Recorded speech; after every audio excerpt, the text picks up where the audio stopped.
podcast is part of the Pod Syndicate family. For more criminally compelling shows, articles, and conversations, head to wearepodsyndicate.com.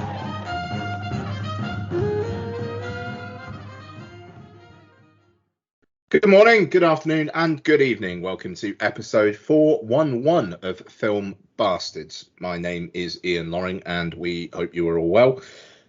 Joining me, as always, are... Becky Foster, hello everyone. And Matt Foster, hello everybody. Yeah, Becky is back after the lads of the last episode. Yeah, it was. You left me. You all left me just on my own. Yeah. Drinking wine. Yeah, kind of fucked up there, didn't we, with the old timings and the whatnots? But never mind. Watching it till like midnight or something stupid. No, we didn't. It was late on. We started. It was kind of late. Yeah, we fucked up. Did you get distracted by beer and pizza? We got drunk. Yeah. I got distracted by falling asleep. Oh wow. Wow. That's how we do. So, coming up on this week's show, a busy one. We have got the Ryan Reynolds starring, not based on a video game, but you'd think it was, Free Guy. We have got the sequel. No, I don't think anyone really asked for, but here it is. Don't Breathe 2. And the G.I. Joe reboot that nobody asked for, but we got it. Well done, Hollywood. 2 for 2. Snake Eyes. And we have got our patron-picked retro review, where we are going to be covering the comic book movie progenitor of like the modern era, but kind of, but maybe not. I don't know. Blade. We're going to be talking about Blade. Patrons, we haven't got a Bastards Get Sparkly this week, just because we essentially, this is a bit of a playing catch-up show. We Mark and I haven't recorded for nearly 2 weeks. It's been over 3 weeks since Becky was on a show, so it's been a while. So there's only so much vampire misogyny you can take really in a short space of time, isn't there? No, you got to spread that shit out. Yeah. Yeah, that's absolutely fair enough. So, we'll be back with Bastards Get Sparkly soon. Patrons get Bastards Get Sparkly. They get all sorts of bonus content. They get to pick the retro review on the show. And, Mark and I have picked our next retro reviews up for submission. Bex, have you, or do you need some time to think? No, I have, yeah. Okay, cool. So Mark told me that it was a bit too heavy, but fuck it. We'll see what the patrons go for. So my pick is Dario Argento's The Bird with the Crystal Plumage. I haven't seen it for a fucking age and thought it could be a pretty good chat. Mark, what have you got up? I've gone for To Live and Die in LA. Fucking A. A 80s drenched movie with Willem Dafoe as a counterfeiter. It's damp with 80s. It's lovely. Yeah. And I've gone for Twin Peaks Fire Walk with Me. Of course you did, yes. Because it's a good excuse to get some Lynch in my eyes. Fair enough. Absolutely. Okay, so that is The Bird with the Crystal Plumage, To Live and Die in LA, and Twin Peaks Fire Walk with Me. So poll will go up around the time that this episode goes up, and you'll have a few days to pick. So yeah, very good. Patreon.com/filmbastards. One thing I will say I'm excited about with Fire Walk with Me is it'll be the first time we've watched it since we've got our new TV, which doesn't make my brain go fizzy when the strobe lights on screen. So there's one scene in Fire Walk with Me in the club, yeah, that I've never seen, which would be really exciting. Stop trying to put your finger on the vote there, Bex. Please let me watch Fire Walk with Me. please let me watch The Bird with the Crystal Plumage, because I want to watch it in 4K. I don't think I've seen that. You have. Oh. Have I? Yeah. Okay. Okay. This happens a lot, to be fair. Yeah, it does. Okay, so film news. People are annoyed at Denis Villeneuve because he wants people to see Dune in the cinema. Said that seeing it on the small screen would be like driving a speedboat in a bathtub, I think was the quote, which is fucking incredible. Yeah, and people were mad about it. This is what I don't get about this is the same people who get mad about this are the same people who will complain that there's no auteurs in cinema anymore. That cinema is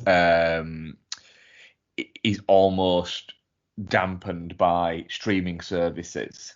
By there being, we've spoken about before here, and I would say between us, none of us are like against Netflix and their original programming, are we?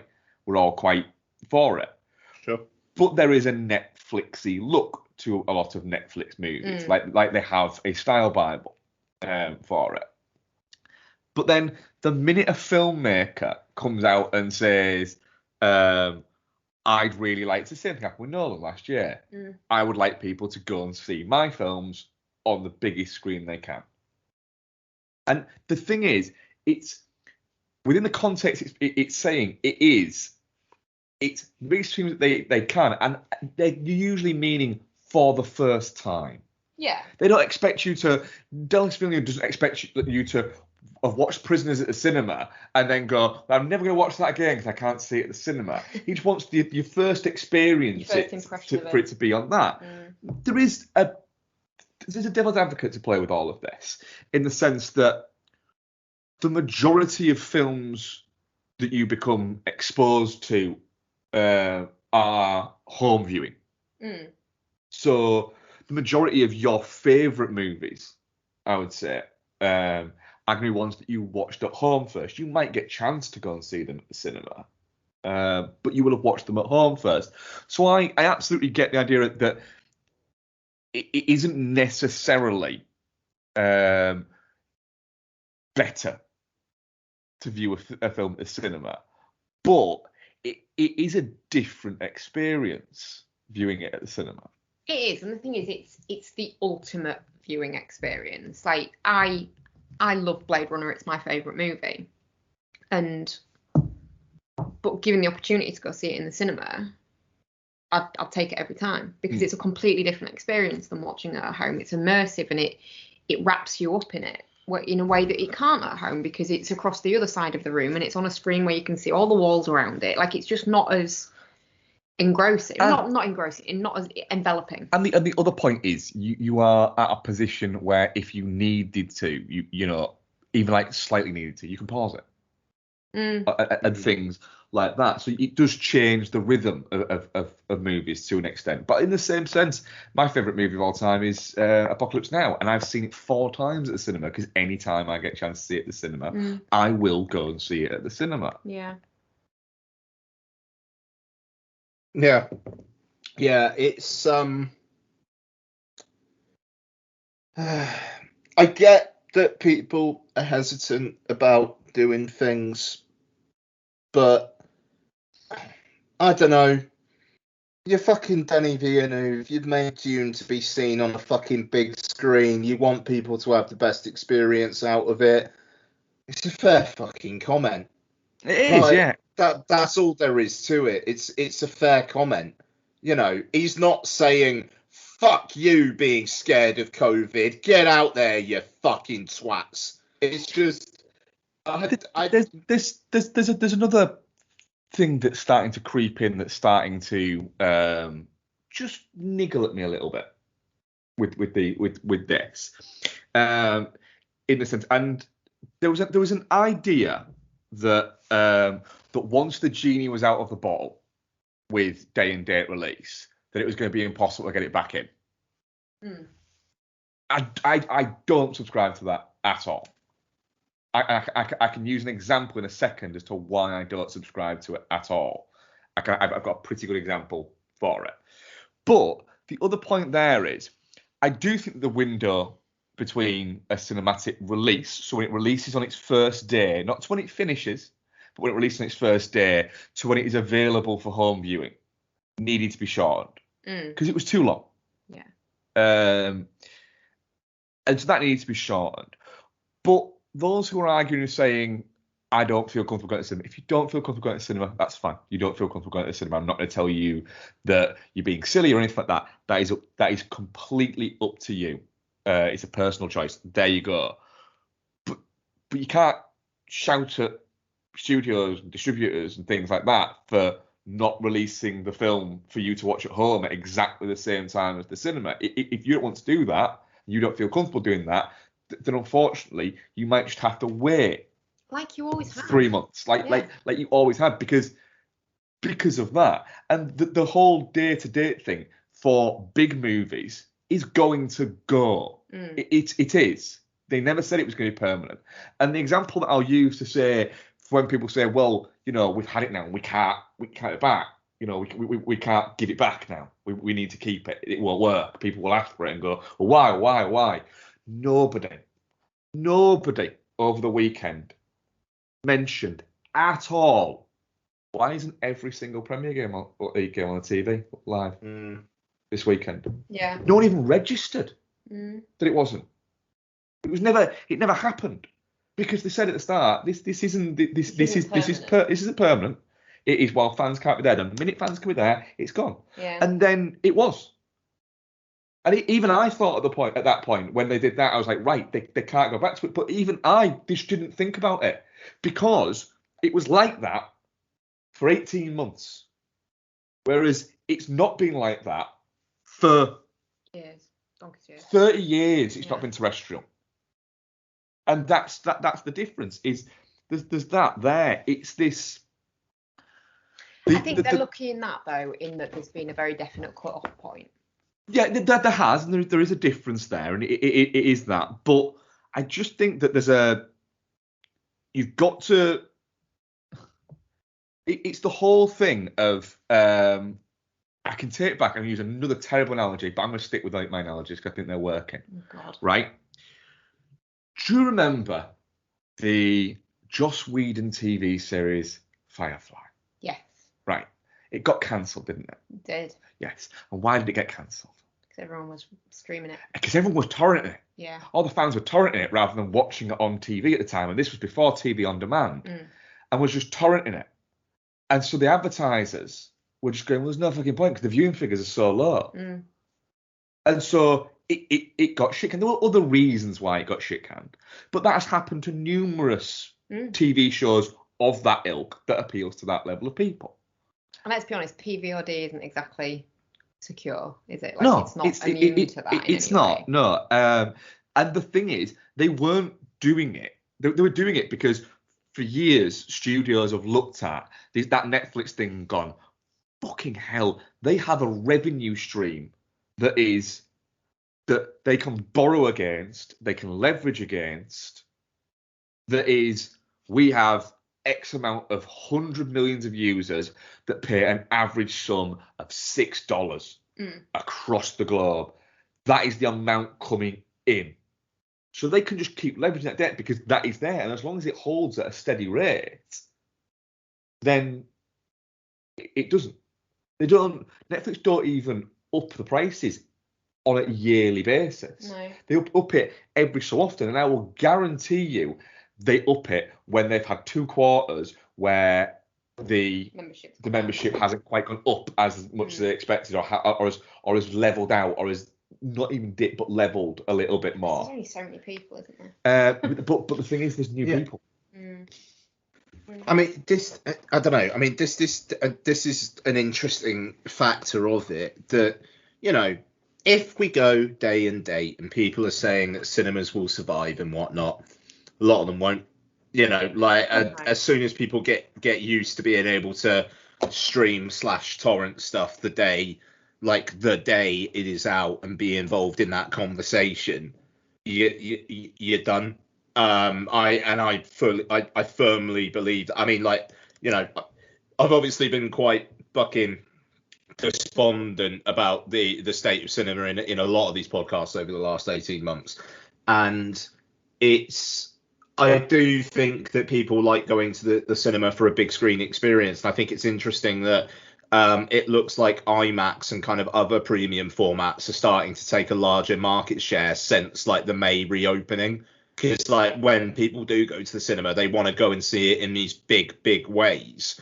But if cinemas do start like shutting down and whatnot, and the content is made more for streaming, less money will be spent on that content because they're not making as much money out of the content. Yeah. And there is an argument to say, well, could that make for more interesting films at lower budgets and whatnot? And maybe, but also these streamers are going to want stuff that appeals to four quadrants. So all you're going to get is blockbusters done at lower budgets.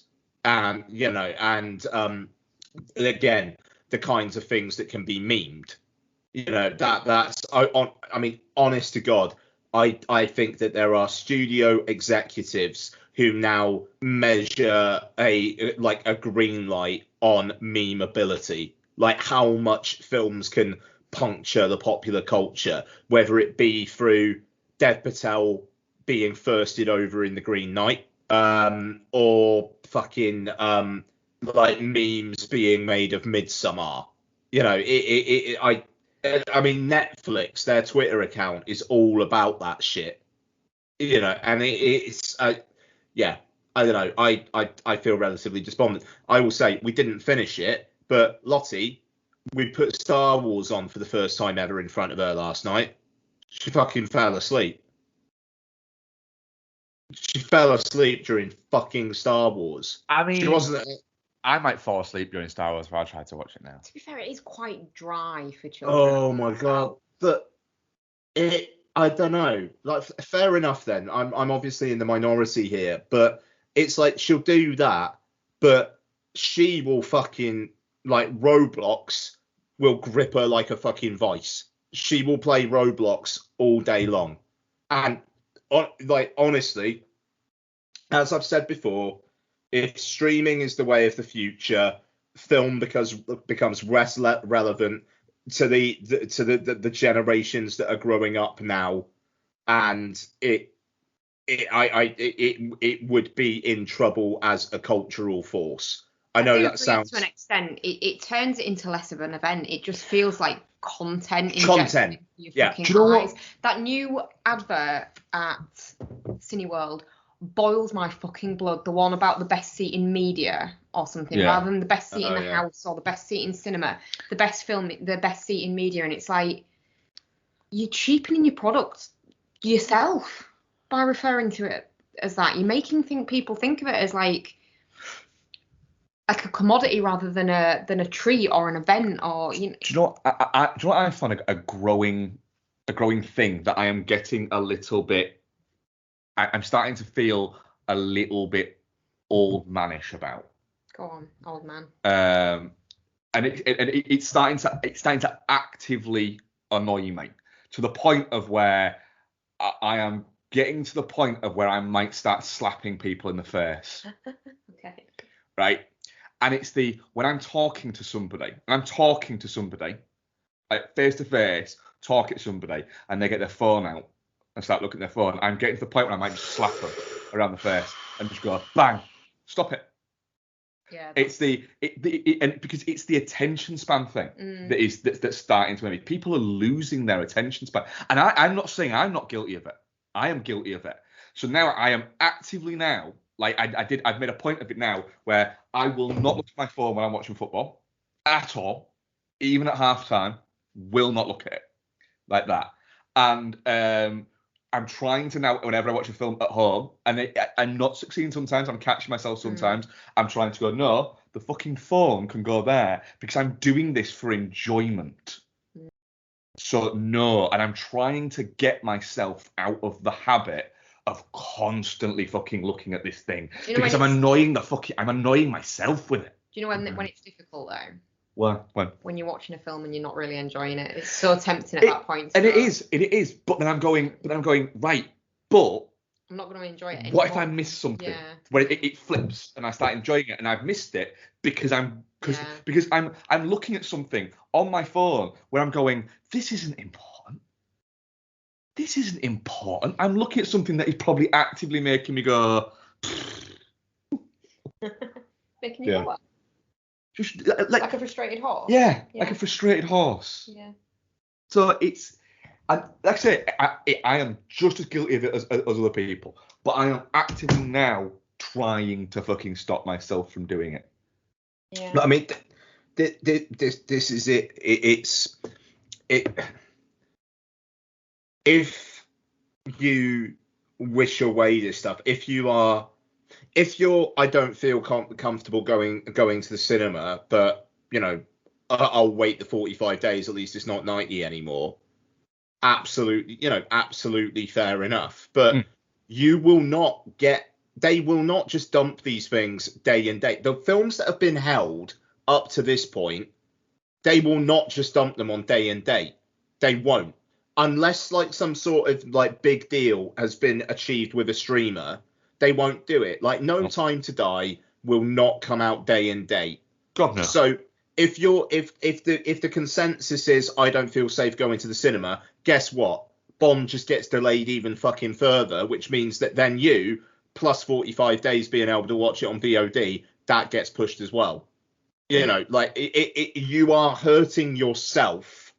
The thing is, demanding that. Yeah, as it stands at the moment, I think there's an idea by Sony. It's Sony that do Bond, isn't it? Yeah. Eon. I think it's Universal for this one, but yeah, go on. It's Universal, yeah. By whoever does Bond. I think there's an idea that they release it the last weekend in September, because within that window that they've got, that 45-day window, they can then have a fucking Blu-ray, a 4K, a digital copy, a fucking DVD, a fucking flipper book of it that you will be able to get dad and granddad for fucking Christmas. Fuck get dad and granddad. I will have it for Christmas. Thank you very much. But that's it. But that's it. And that's what they're looking at. They won't want to go, let's go November. And somebody will have thought of that. Somebody will have gone. Because the original bit was, let's release it in November, because when can we release the fucking DVD? Just before fucking Father's Day. Yeah. And, whenever you hear, people will say, home viewing sort of media and stuff like that doesn't play into these things. With stuff like Bond, it fucking does. Yeah, the Star Wars and things like that. Yeah, they do absolutely play that into the because counts. they're collectibles. Yeah, but as well because Bond, people buy Bond for dad. You know, they do. It's just it's a thing. The PVOD numbers on that over Christmas would be insane as well. That's it. You drop that. That is available for premium VOD and available for home video from the fucking week before Christmas. You will get so many people. Yeah. Just very quickly, sorry. Even if you said, look, it's premium VOD, it's going to be $15.99, or what is it? And then if you went, bang, Christmas Day, it's just $9.99 a day. So do you reckon this will push back things like, like Sky premieres? Things don't seem to come to Sky as quickly anymore. And do you reckon that's because there's the whole PVOD market? Because the way that it used to work is gone. And the problem is now, Sky's whole model was, look, for 25 years, was we'll get the movie, the movie will be at the cinema, and then after in a year's time, or it got shortened to 9 months' time, it will come to Sky, and you'll get it as a Sky premiere, and it'll be there for you to watch, and it'll run for an entire week, and then it'll continue running 3 times a week for blah, and then it was on demand, and then 2 years' time it was on TV. Well, it doesn't matter now when something's on BBC or ITV. It's why they only show 6 movies. It's why tonight the ITV2 will either be showing Casino Royale or Shaun of the Dead or Stealth. It will be showing one of those. So I guess the reason why Sky seems so barren at the moment is that Nothing's been out. nothing's been coming out No. Yeah. 9 months ago. No. Yeah, I guess so. So That's why we've got Space Dogs Return to Earth. Or but whatever also it is. because they made a big push of going, we're going to have a premiere a fucking day. Every day, a new premiere. And then it was like, there's only so many movies. We're going to have to start releasing Space Dogs 3. Nice. Yeah, it's I don't know. It's a very be careful what you wish for. And Villeneuve is trying to fight the good fight like Nolan was, and I know a lot of people are like, well, they've got a financial interest in this shit as well, but it's like, yeah, but they're also obviously fans of cinema because they fucking direct movies. Yeah, the thing is, it's one of those things where I don't. There's an element of with everybody now is don't tell me what to do. But it's a bit like they're not telling you what to do. They're saying that they didn't get into cinema for you to watch it on a 3-inch screen on your phone. And all these people going, oh, look, Nolan would hate me. Look, I'm watching Dunkirk on my phone. It's like, do you know what? I don't think Chris Nolan gives a shit if you are watching Dunkirk on your phone. Because apparently it's the thing of, there was a thing doing around on TikTok where some kid was bragging about his big media room that he's got in his house and was going, hey, Amish people, jealous much? And then so many people have commented going, how are they going to see this, dickhead? Yeah, well. And it's a bit like that.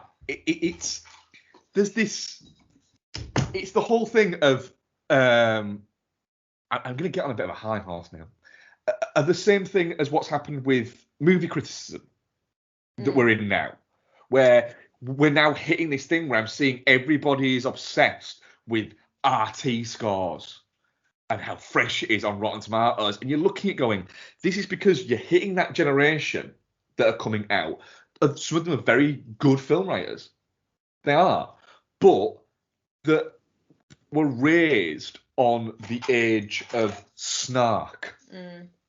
Who were raised on the most popular Kermode reviews being the ones where he was shitty about things rather than actually liking things. And it's seen as that's how you do it.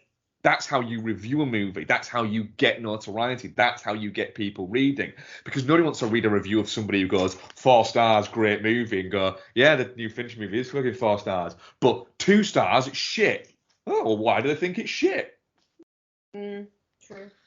It's that, or I'm going to go with a controversial opinion. Just what? No one gives a shit. If you turn around and you say, this is my controversial opinion, I immediately go, I don't care. Just tell me your opinion, and if I think it's controversial, fine. Yeah.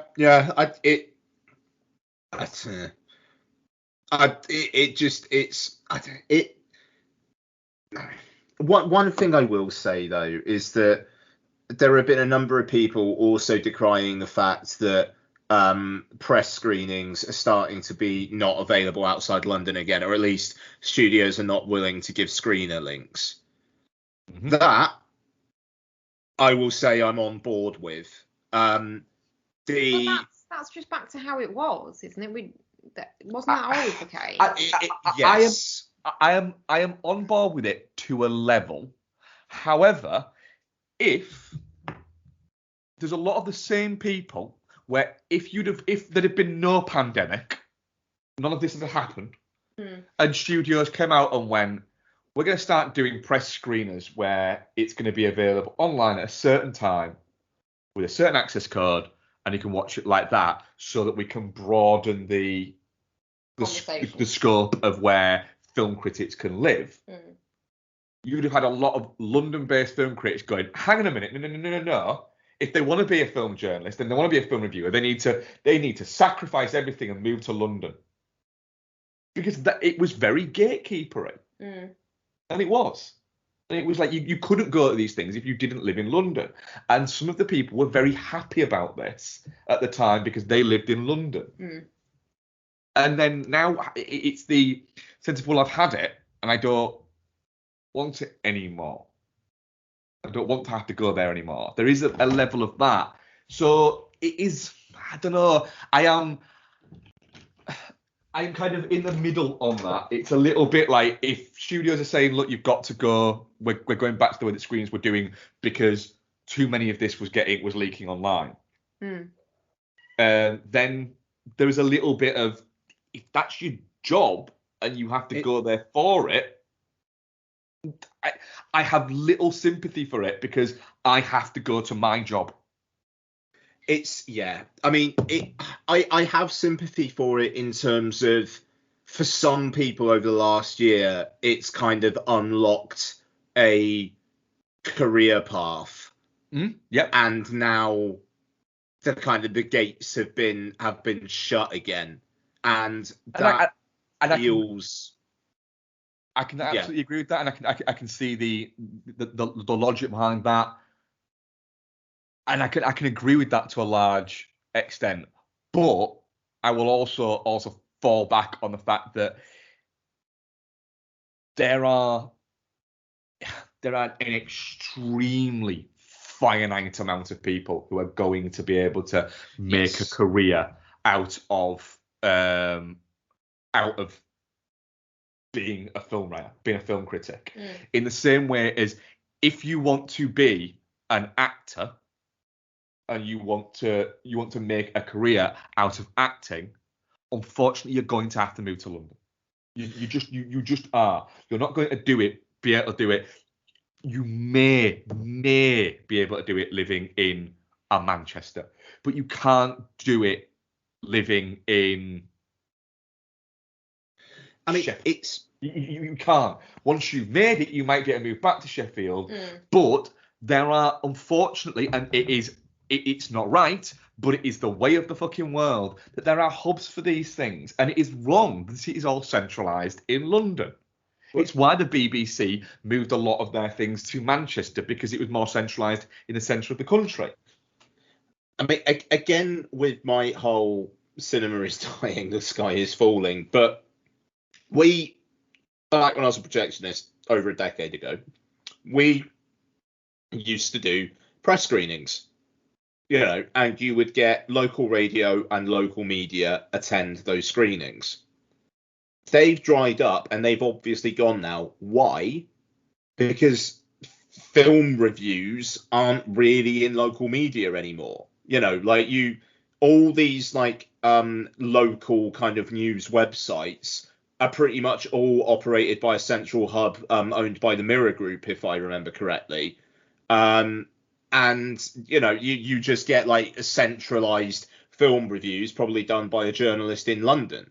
And it's a lot of it also is now is I know that the York press, which isn't printed and written in York anymore, it's printed and written in Bradford, I believe. But their film reviewer they just have somebody who's doing film at the uni, and they just rotate every couple of years. Yeah, there you go. And that's how it is. The local radio station, it's the same thing. And I mean, the last thing I want to kind of say on this, but yeah, no, absolutely. It's interesting that the established press, when online screeners came up, it was a lot of my name's all over the screen, I can't see shit. And these new people were coming in and just excited to have the opportunity to see some shit. Yeah. And it's there is a part, I mean, there's a part of me that's a little bit, I couldn't have a fucking career in film criticism because I couldn't uproot to London and make a go of it. So, sorry. But at the same time, it's the fact that some of these folks have had a bit of a taste and know if they were actually going to make a proper go of it and be with some sort of established media outlet, there is a very, very small amount of open windows there. But I do feel sorry for those people for whom the window creaked open a little bit and now it's been slammed shut. But also to any of those folks who are potentially listening, you would likely be paid fuck all. You would have to live in London. It's probably not the most I think being a film journalist sounds incredibly fucking stressful. Like, in terms of how you actually earn a crust and the amount of fucking freelancing you have to do. It sounds really fucking stressful. And frankly, I'm glad I didn't go into it, because I've got a family now and I'm paid well, and never mind. Well, I do remember, and again, it's because it's the most well-known and most successful film critic that I have had actual conversations with. I remember talking to Kermode about it about a decade ago when we went to see him live, and got to have a bit of a conversation with him in the bar. And his thing was, the thing that people don't see is the 10, 15 years of watching absolute abhorrent crap for 6 to 8 hours a day. I bet. And having to think of something where you can't outright come out and say this is shit. He said about The Return of Jafar, because you've got to review The Return of Jafar for the people who are wanting to go and see The Return of Jafar. He said, or, he often talks about watching like the Red Shoe Diaries movies and being like, I need to watch these, and you need to kind of review those in the same way as you would review like the latest John Dahl movie. Yeah. So there is that. It's a difficult situation. I think part of it, my thing is, I'm getting a little bit irked with people having to complaining about having to go back into work when it's like a lot of people have had to go back into work. A lot of people have never not had to go into work. So there is a little bit of that. Yeah. I'm a little bit like that. It's like, you've been able to work in your pants is not my concern. No, it does. Anytime people are like that, I'm just like, really? Fucking why? I mean, I am perfectly okay to go into the office. It just, they don't want me.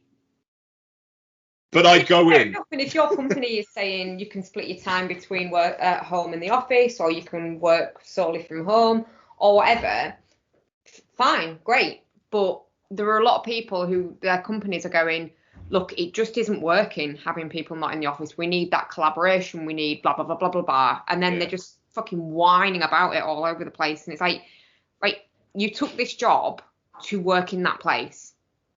The world fucking ended last March and things are just gradually getting back to some semblance of normality. But part of that is people going back to work. You can't have all the good bits of getting back to normal, like being able to go to the pub and being able to go out for a fucking meal, without expecting that some of the bits that are a bit fucking boring and shit are also going to get back to normal. I'm looking forward to the first person that actively comes out and says, it's a good job I went back to work because I was not productive at home. Literally, did it in my pants, just fucked it off. There's the minimal amount of work I could get away with. I want to find that one person, because everybody else says that I'm loads more productive. And I'm thinking, not everyone will be. A lot of people will be. A lot of people will be. I would say that 70% of people will be more productive at home in that. But not everybody will be. It's just people not coming up to my desk and just wanting a bit of a chat.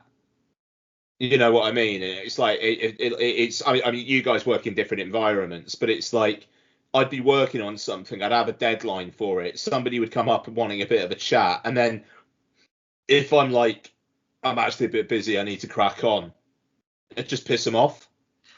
I have to bring the majority of my paperwork home. Yeah, I know, I bet. Because I literally can't do it at work because I get bothered that much. I fucking bet. But it's just like, I stick in my earphones, I listen to some music or a podcast, I get on with my day. I have a daily huddle with my guys that always stretches beyond the fucking time. Because, because it's that mix of work and also just occasionally chatting shit. Like, I accidentally said that I was going to jack someone off earlier on.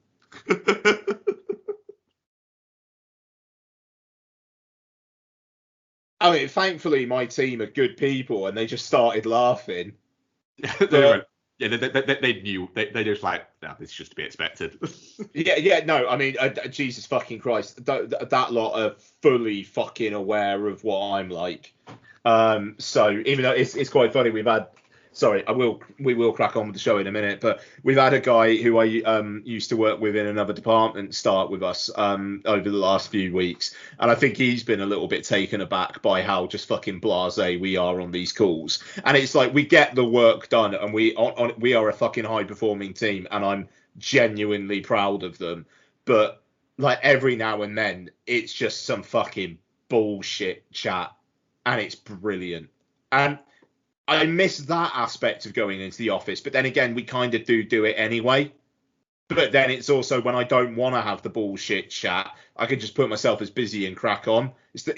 For me, it's the best of both worlds. And I'm sorry, because I feel like I'm rubbing your faces in it. But anyway, people need to stop whining. If you keep on talking about how you want stuff day and date, basically that's going to make film less important as a cultural concept, and then you're going to fucking lose your job doing whatever criticism you're doing, and well done you. Yeah. And if you don't go and see Dune at the cinema, you are going to be left with the sanitized, just PG-13, constant comic book and blockbuster movies that you're always complaining about. You ain't getting a fucking Dune Part 2 if you don't go out and see Dune Part 1. And you're not going to get another big budget Denis Villeneuve movie, because if he doesn't crack out a decent profit on this one, not even profit, this one doesn't even need to make a profit. That's the mad thing. It just needs to do all right. And guess what? Watching it on HBO Max, I mean, like, they can't be going like, we're going to get a fuckload of subscribers who aren't already subscribed to the Warner Brothers streaming service for Dune. We're really going to get some new people who aren't already interested in Warner Brothers movies for Dune. You know, like, that film needs... I bet Warner's, after the Suicide Squad performance over the last couple of weeks, I bet they're shitting themselves about Dune and how much money they're going to lose on it now. And that's heartbreaking. But they are. You know, that film is going to have to do so well internationally to make up for the fact that it'll be free on HBO Max. Yeah. It was a bad idea. Such a dumb decision. It was. Such a dumb decision. Trailers. So, I think I've got two. I think we've got... How many have you got, Bex? 1, 2, 3, 4. 4. 1, 2, 3, 4, 4. Yeah, 4. Okay. Can I just say, it is quite nice how often I'm seeing the trailer for Cop Shop at the cinema. Yeah. Oh, yeah? I haven't seen it once in the bloody cinema yet. Really? Yeah, every film we've been to see recently, Cop Shop, the trailer, has been there. And I watched it going, I genuinely didn't think there was a chance that I'd be seeing this in the cinema. And now I think I might actually. Oh, that's great. It might be like a Tuesday night, but I think that's a perfect night to go and see Cop Shop. You'll be seeing Cop Shop day one, Mark. Don't fucking bullshit me with this Tuesday night bollocks. No, I just think it'll only be showing on a Tuesday night. Okay, all right. So we've got a couple, haven't we, Lex? Mm-hmm. The Nowhere In, which is the St. Vincent movie, isn't it? Yes, I think that looks really interesting. You think it looks very self-indulgent, don't you? It looks like what it's trying to do is it's trying to play on a self-indulgence, which to me just makes it more self-indulgent. But you don't know, you might watch it and you might be like, that's actually a really clever kind of mirror to hold up to these kinds of things, like all the fucking documentaries that like people like Taylor Swift make, and it's like, yeah, but are we supposed to really believe that's what she's like in real life? That's fine, but I already know that St. Vincent thinks she's smarter than all those people. I don't need a 2-hour mockumentary to fucking tell me about it. No, I think it looks good. So I'll watch it, but I just have a feeling I'm going to be sat there going, so you're just a dick then? No, but if she's trying to poke at that element of the industry. But I already which know is that becoming... that she thinks she's smarter than all of that. I don't think that's what... That's exactly what I got from that trailer. Okay. But I just don't think I care anymore. I'm trying to just bring joy into the world now. Yeah, you're going to have to get back onto some arty shit at some point, because there's only so I many watched loads of dumb arty shit. fucking movies you can watch. I'm not. I don't want. I'm sick of snark. I just want things that are just trying to bring a little bit of fucking goodness or entertainment into the world, and not trying to think that they're better than everything. Yeah, fair enough. You just have to give it a chance. You hate it, you hate it. I will. The Voyeurs. Yeah, this looks quite good actually. It does look quite fun actually, doesn't it? Yeah, it does. Yeah. Yeah. That looks... It's on Amazon Prime, so you'll never be able to find it. No, that's true. Who knows when it'll come out? It might already be out. Might already be out. Amazon Prime don't know. No. But yeah, it looks a little bit sleazy fun. It looks like it looks a little bit De Palma-y if De Palma was, around now and was 27.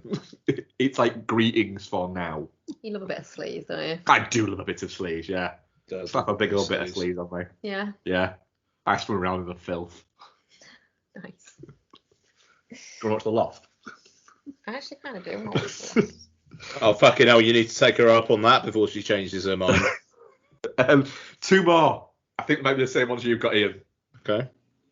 Prisoners of the Ghostland. Oh, so I've got 3 then. Okay, yes, Prisoners of the Ghostland. Hell yes. Yeah. So up for this. It's when you bring that director and that actor together, you kind of go, this is going to be a bit mental, isn't it? And then when you get that trailer, you go, yep, this is going to be a bit mental, isn't it? And yeah, and the fact that one of the pull quotes on the poster and in the actual trailer is from Nick Cage talking about the movie is fucking genius. Yeah, that's good. That's good. It looks very fucking Carpenter-esque. I am so fucking here for this period in Nick Cage's career where he's just gone, fuck it, I'm making mental shit. I'm just making whatever the fuck I want. This right now, the stuff that Nick Cage is making right now is the exact movies that Nick Cage has always wanted to make. Yeah. People think that because he won an Oscar for Leaving Las Vegas, that he somehow ended up doing these action movies to make a bit of money and then had a tax problem, so that's do all this mental shit. No. Cage never had this period you think he had of being like serious. Even if you go back and watch Leaving Las Vegas now, he's very cagey. Yeah, it is, yeah. He never had that moment. The Rock was the closest moment to just a relatively chilled thing. Even Honeymoon in Vegas and It Could Happen to You were a bit zany. It's just bonkers, isn't it? What's the other ones you've got here? So I've got the teaser trailer for Paolo Sorrentino's new one, The Hand of God, which I think might be playing Venice or something, but it's due on Netflix in December, I believe. It's something to do with Maradona and life. I don't really know. The trailer's a bit vague, if I'm honest, but I like Sorrentino, so I will watch it. I genuinely wasn't even aware of this, but yeah, Sorrentino and Maradona, yeah. Yeah. I am well, because he has the Maradona nod in what's the one he did? No, it wasn't The Great Beauty. What's the one he did afterwards? Fuck. Oh, fuck. Youth, yeah. There's the Maradona nod in that, isn't there? Because there's the guy who is at the resort who is clearly supposed to be Maradona. Who was just kicking God, I can't even remember that. Fuck me. Up in the air with his just on his left foot, just up in the air constantly, and that was clearly the character who's supposed to be Maradona. Okay. All right. Fucking hell. All right. I'd never even noticed that. Yeah. So, yeah, no, that looks all right. And then the last one is the one that came out in like the middle of the night in the US, and I saw people complaining that it was the middle of the night and it came out. Is this Eternals? It is Eternals. Yeah. So I think this looks better than the last trailer. There's still a little bit of standoffishness about some of it.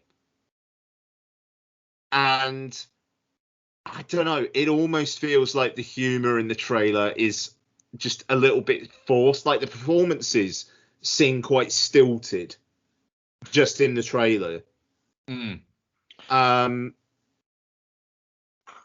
I'm intrigued to see how much of that goes to the film. But the teaser trailer was basically Chloe Zhao. She insists that we shoot in real locations and not on a green screen in a car park in Georgia. Look, landscapes. Whereas this trailer was, yeah, but it's actually also a Marvel film, which could maybe be entertaining, but we'll see how it goes. I'm still a little bit ambivalent, but hey, do you know what? People are saying Shang-Chi absolutely fucking slaps. So what do I know when it comes to Marvel marketing? The new cinema trailer for Shang-Chi looks fucking banging, to be Yeah, fair. the new cinema trailer for Shang-Chi looks banging. Do you know what doesn't look banging? The Eternals. The Eternals. Yeah, it looks shit. It looks boring. Right, when you release your first, this is like the first proper trailer, isn't it? We had a proper trailer. Last was a teaser trailer, wasn't it? I don't know. So there's this trailer, right? When you have to spend a minute in your trailer explaining why we've not seen these guys before, Yeah. It's like, right, you already know where you've got a problem. Yeah. We were told not to interfere. Oh, all right then. Oh, cool. So you just thought you'd let everyone die. Yeah. Awesome. Well done. You're a bag of wankers, aren't you? I'm gonna absolutely buy into you fucking pricks as being the new saviors. What's going to change your mind then? Because these things have come up. So once you've defeated them, you're just going to go hiding again. Fuck off again then, you pricks. Honestly, they should have just made this into a fucking TV show. It looks like a TV show. It does look like a TV show. The production quality is low. No, it's a TV show. The problem is it's really high. It just looks boring. But it's got that TV show look to it, hasn't it? Because everybody in it looks like they should be in a TV show. Well, yeah. What's his name? The guy. Is it Richard Madden? Oh God, yeah, that wanker. Yeah, he's like the main guy in the trailer. The we couldn't afford Sebastian Stan guy. Well, they've already got Sebastian Stan, haven't they? Yeah, I know. They can't have him twice. They've already used stuff. Yeah, but do you know what I mean though? It should be someone. It shouldn't just be the guy out of the Bodyguard off of the BBC. He's the guy from Game of Thrones, though. Was he in Thrones? Yeah. I like him even less now. Yeah, but he died like quite early though, didn't he? Isn't he the guy that died in like the Red Wedding or Red Wedding. Yeah. Yeah. That was... But also as well, then Kit Harington comes on screen and just all of the charisma just disappears out of anything that's near it. Silent Hill Revelations Kit Harington has got no time for your shit, Mark. I have to genuinely, like I said to you when we were watching it, now, is that Kit Harington or the not Kit Harington? Because there's the other guy in there that looks like properly like him. Yeah. They'd have probably been better off getting him. What, Chris Abbott? Yeah. No, he's too busy just being in sleazy movies. Yeah, yeah. I've been just working with every fucking notable director, but just playing an abhorrent sleaze in all of them. Yeah, Christopher Abbott is 100% wanking in a car park right as I speak. Yeah, he is right now. But at the same time, Abel Farrah's just trying to call him to be in his next movie. Abel Farrah's filming it. At least he's a good actor. Kit Harington. But I'm not sure Chris Abbott is a good actor, though. I just think all right, is it interesting screen presence? Kit Harington just looks like he's about to burst into tears because his puppy's dying. He's interesting. He's an interesting screen presence in that he looks at you like, I'm going to make love to you or I'm going to rape you. And I don't know which one. I haven't decided yet. Yeah, it depends whether or not it depends when you fall asleep in my presence. Fucking hell. I'm sure he's a nice guy, though. I don't think he is. Let's see if he's got a wife or a husband. Sorry, I don't know. A significant Chris other. Abbott partner. I really hope he doesn't. I really hope he's just got like fucking 2 cats that he takes everywhere with him. What? In 2019, he was with Olivia Cook. She disappeared, didn't she? Possibly because she was with Chris Abbott. Well, she was in Sound of Metal. Of course she was, yeah. I completely forgot about that movie. Probably because it's just really fucking forgettable. Under personal life, right? So personal life on Wikipedia. Abbott lives in New York. Abbott considers John Cassavetes to be the model for the type of creative life he would like to emulate. That's nothing personal. but do you know what? Man's a shadow, man. Do you know, I like that he just appears in like movies and then you don't know anything about him. I would love that to just happen. I don't want him to have a breakthrough. I don't want him to appear. If that fucker appears in a Marvel movie or a DC movie or something like that, I am going to be so disappointed. Like I was when Caleb Landry Jones appeared in one. Little bit disappointed in Ethan Hawke being in a Marvel TV series. Yeah. That is, yeah. Even though apparently he's playing like the leader of some sort of ritualistic cult that Oscar Isaac's Moon Knight has to go up against. And I'm a bit like, can that be a Marvel movie? That's even though you could see it jumping to a movie. Yeah, I like that. That just sounds fun. Like if Ethan Hawke is playing the charismatic leader of a doomsday cult and Oscar Isaac has to go beat him up, I will watch Moon Knight. I will listen to you talk about what it's like on WhatsApp. Deal. Right. Let's get into it then. We've been quite. I feel like we've been quite salty so far. We have a little bit, yeah. So, Don't Breathe 2 is directed by Rodo Sayegas and stars Stephen Lang, Stephanie Arcilla, Bobby Schofield, Christian Zagia, Madeline Grace, Rocky Williams, and other people. Guess what? Everyone's favourite turkey basting wielder, Stephen Lang, playing Norman Nordstrom, is back. This time, he's got a daughter. How's he got her? Who knows? But then people break into his house again. Boy, after this time, the daughter. Why? Because one of the dumbest fucking plot machinations you will maybe ever see. Becky, what are your feelings on turkey basters? We rewatched Don't Breathe, didn't we? In preparation for watching Don't Breathe 2, just so that we could, like, the whiplash that you get from him suddenly being a good guy, so we could understand that better, I think. And honestly, with the exception of the turkey baster part of the plot, like that one bit, you take that out of that movie, I'm 100% on his fucking side. Like, home invaders that he's trying to kill, yeah, don't go in his fucking house. The girl that he's kept captive, even, I can get behind that. If someone mowed down my daughter and murdered them, and it was some spoilt fucking rich little white girl that got away with it because she was a spoilt rich little white girl, I'd probably imprison her and torture her as well. Wow. It's just the turkey based a bit. It's just very distasteful. And it suggests, like, he's all like, oh, you know, you've taken my daughter away from me and I love her, but I'm going to replace her with a turkey baster baby. So he obviously didn't love her that much then. Otherwise, she wouldn't be as easily replaceable.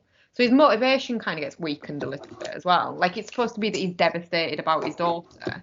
I just think he's a bit tapped. No, so anyway, so with the exception of the turkey baster bit, I'm 100% on his side in the first movie. But it just ruins it with that. And then obviously that... Ruins it?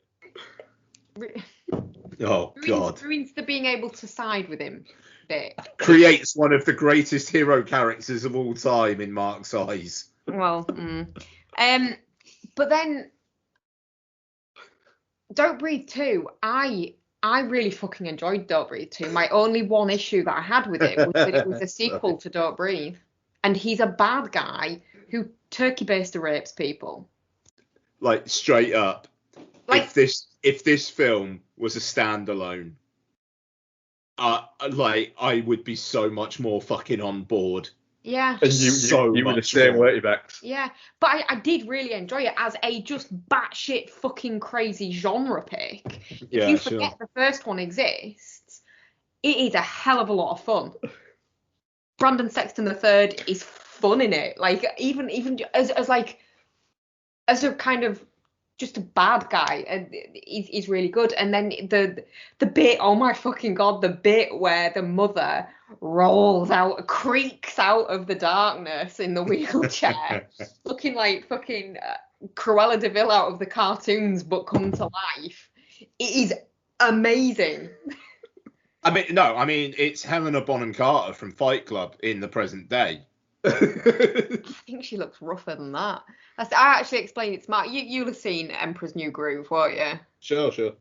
She looks like Yzma out of that, but come to life. Okay, yeah.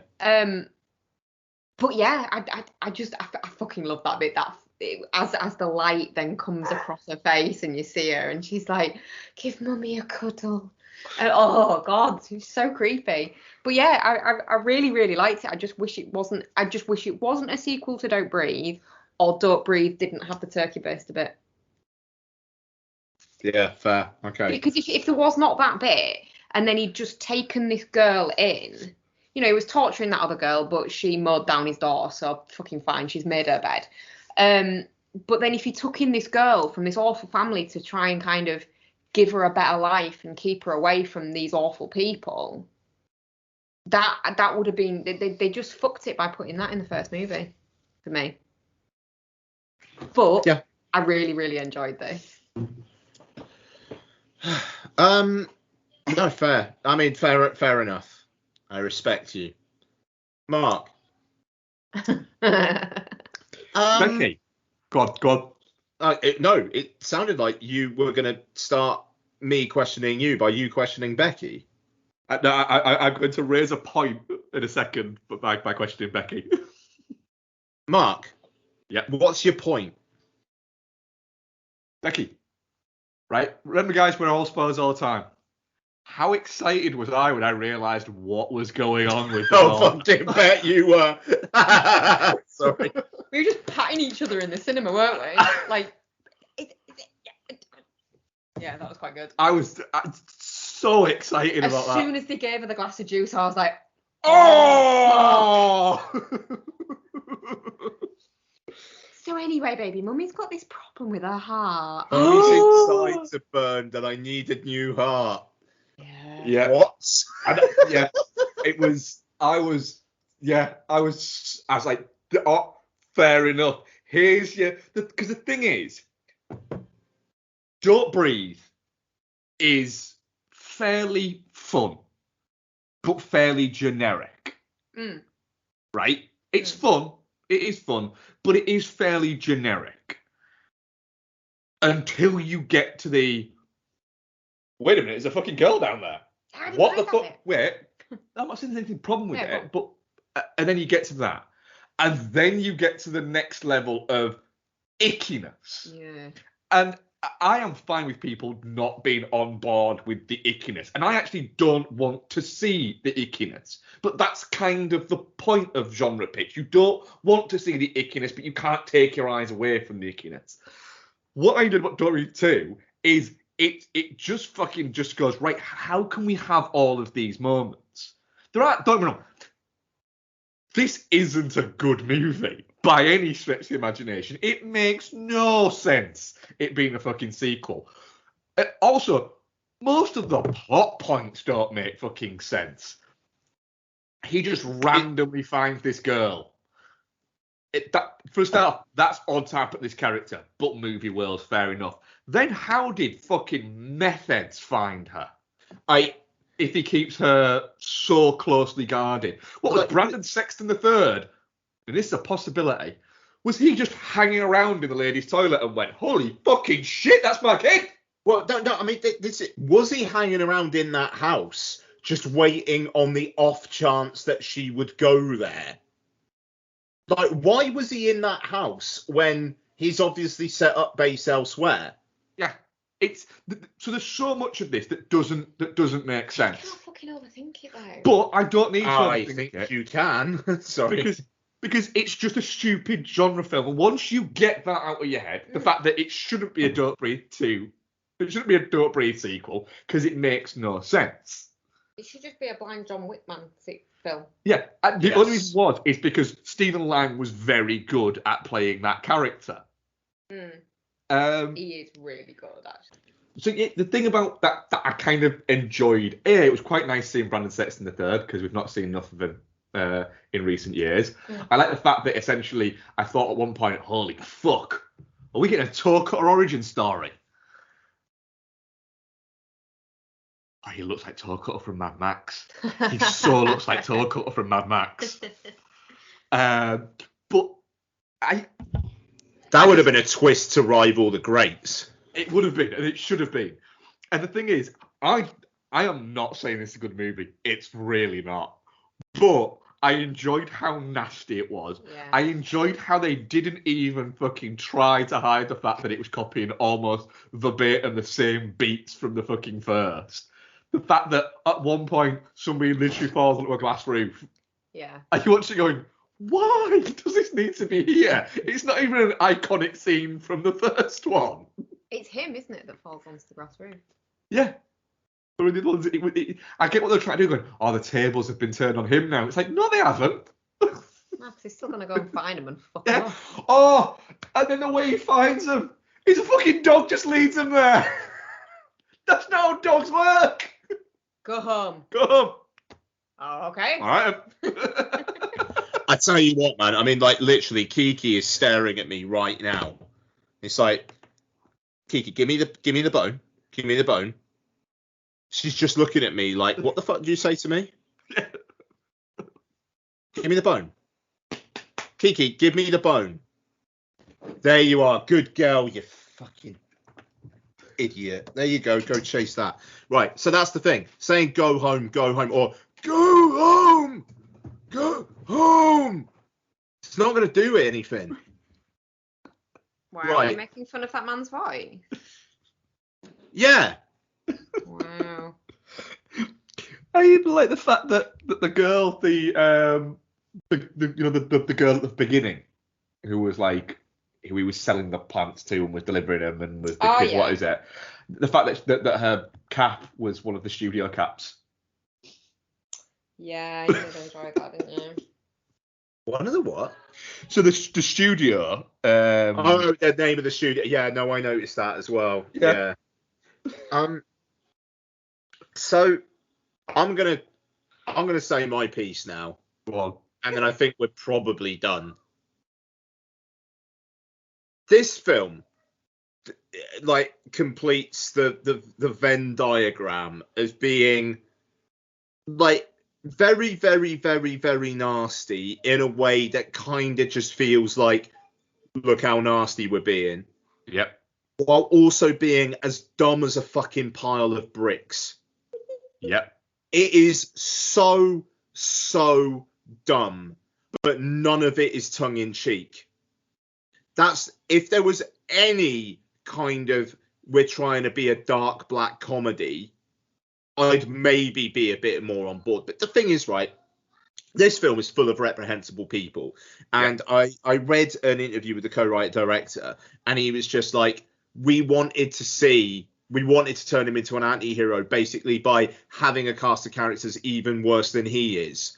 And all, like, my reaction is that fucking Alan Partridge meme of just like, yeah. You know, I don't find it particularly fun. It made me feel very old, this film. And I'm glad that you two have got a lease on life, because I was just like, I am fucking wasting my life watching this. There was one shot at the start, that one shot bit where she's hiding from the house invaders. Mm. And you never get anything that interesting, like in terms of like camera work or direction, ever again in the film. And it looked good. That is all I've got. I mean, that the girl, yes, obviously you'd want to leave because even though you think he's your dad, he's a fucking prick to you. Yeah. Oh, well done. I get to go out for the first time in months. Brilliant. Her, as soon as she saw that fucking shelter, it was like, right, okay, she's going to be there at the end of the fucking film then. Oh, of course, yeah.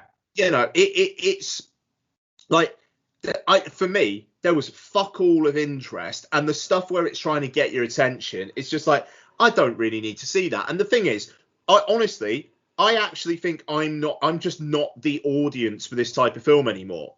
And I'm not going to necessarily say I've matured. Like, I don't think I have. Like, Jackass Forever is going to be fucking incredible. Yeah. I'm just not in that headspace anymore. You know, like, it was my birthday this last weekend, and my birthday increasingly just makes me think of how much of my life have I lived? Like, how far through my life am I? And then here I am on a fucking Tuesday night, basically, like, going out to the cinema, ever so slightly forcing myself. I mean, I'll be honest, if we weren't covering it for the show, I wouldn't have gone. And I'm more than happy to cover it for the show because it's the show. But I'm just sitting there basically thinking about, why am I sitting here watching this? Because I'm not getting anything out of it. I'm getting zero out of it. Why am I there? And it's like, but I'm not gonna say that you guys are wrong. And I like Becky. I mean, like, absolutely, this film, if it had been a separate film where you didn't know the guy's backstory, and it was like, dude adopts daughter because, like, he's lonely, and maybe he didn't do it in the right way or whatnot, but you just work around that in the world of the film, and then people try to fucking claim her because they want her heart. I could get on board more. I could sympathize more. Here, I'm just like, obviously the little girl is going to live through the film because, like, you can try to turkey baste Jane Levy in the first one, but you're not going to kill a little girl in the second one. You know, you're not. And I personally, I thought it was a fucking waste of time. I'm kind of surprised that Sony left it for cinema release, but you know what? I think it's because they're not putting their stuff on PVOD. They're selling their stuff. And I think Netflix and Amazon would go, no, thank you. Waste of time. Shit. But what I will say is, Don't Breathe 2 has more chance of making money than Snake Eyes. Yeah. That feels like a segue to me. I take it you guys are definitely not shit. No, I'm Geostorm. Okay. I don't think it's definitely not shit. It is, if you break it down, it's shit. But I had a great time with it. It's not. It's a well done genre pick. It's a well done sequel. It's a well done genre pick, but it is a sequel though. That's the problem. And the story's terrible. It had enough moments and Brandon Sexton III to make me go, oh. The only bit I didn't like is the fact I was thinking, God, have the fucking balls to actually take a heart. God, yeah.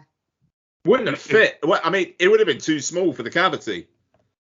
It just, Now you really are fucking overthinking it. I don't think I am. That heart transplant. That girl's heart would definitely not fit in there. I have consulted heart surgery journals on this. The heart's too small. Wow. I mean, that lady's really frail. She's probably only got a little heart anyway. I mean, it's better than a crack fucking adult heart, isn't it? Yeah. I mean, maybe the crack addled body is kind of like... The doctor does cover that and says, it's like, probably won't work. I did. Just doing it in a basement. Oh, I loved it. Yeah, definitely not shit. Still gonna hit the summer. Thing is, I will 100% watch this again. I probably just won't watch Don't Breathe before it. Fuck you now. All right, fair enough. Good for you. Thanks. Apparently, it is the heart thing is dependent on the size of the adult and the size of the child. She's quite a tall kid. Yeah, all right, maybe it would have worked. All right, fine. Definitely not shit. Feel good hit of the summer. Yeah, Yay! No, shit. Right, that's it. Final answer. We're taking that.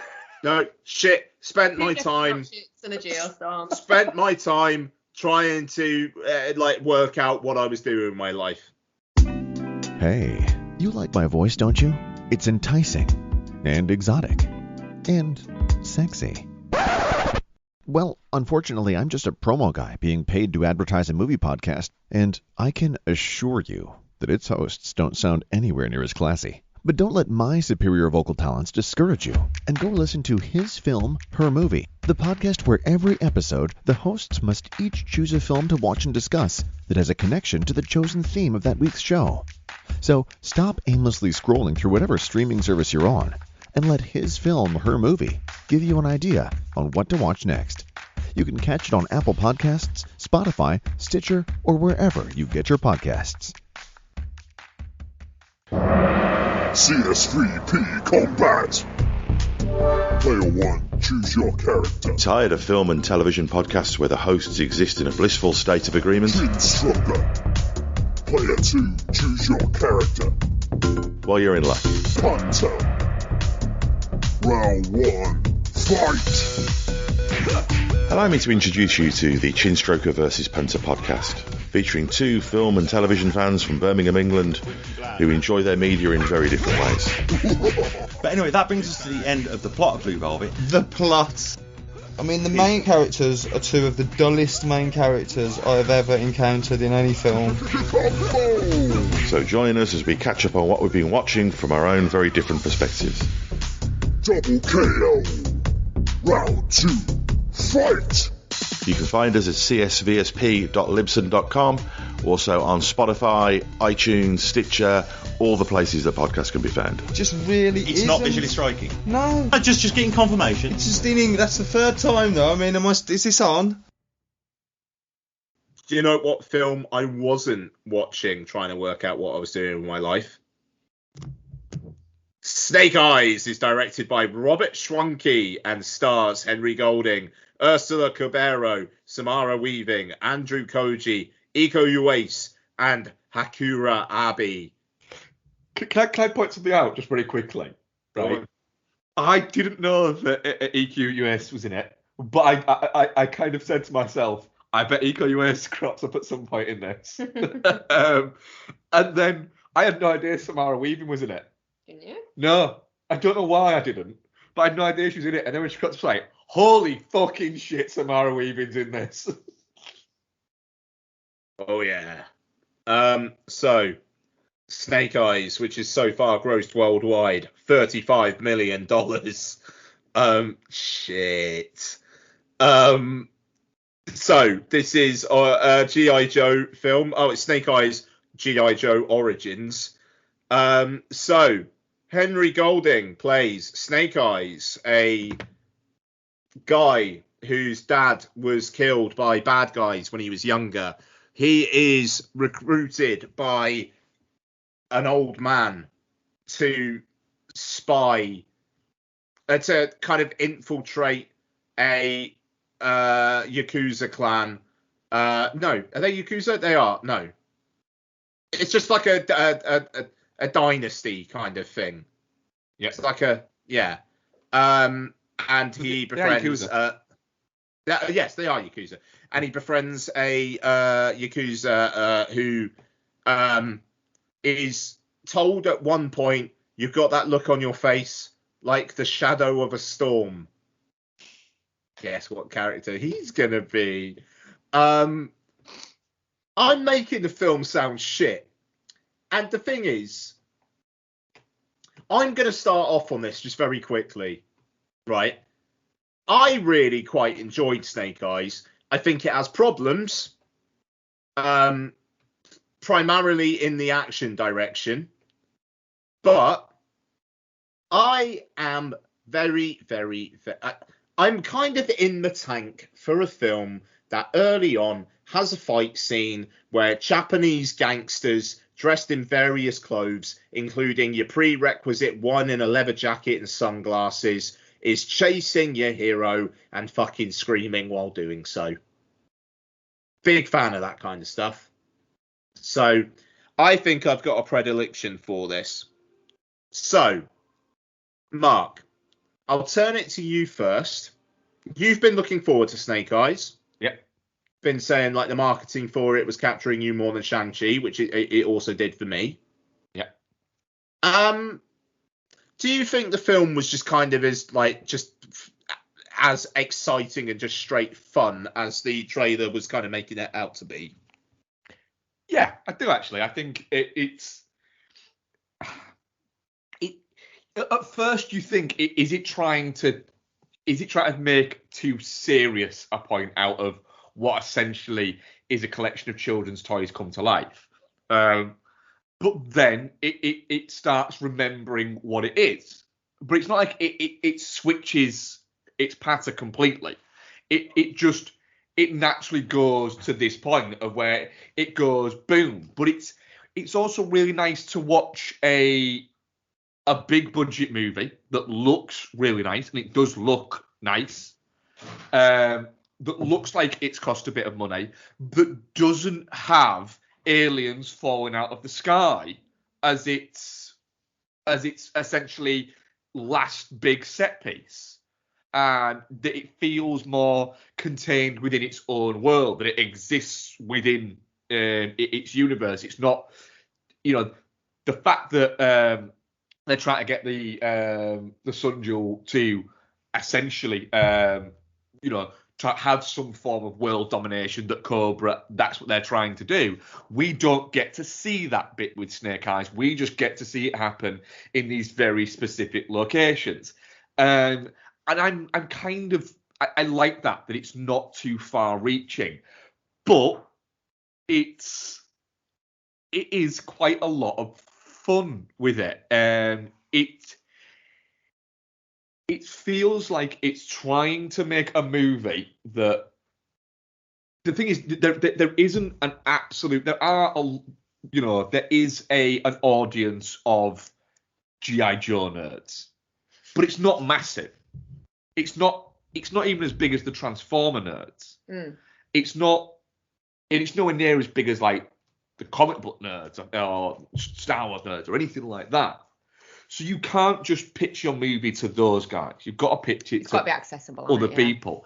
So what they're trying to do is, this is a movie that it's a Saturday morning cartoon of a movie at points, but for a more modern generation of kids, and it works.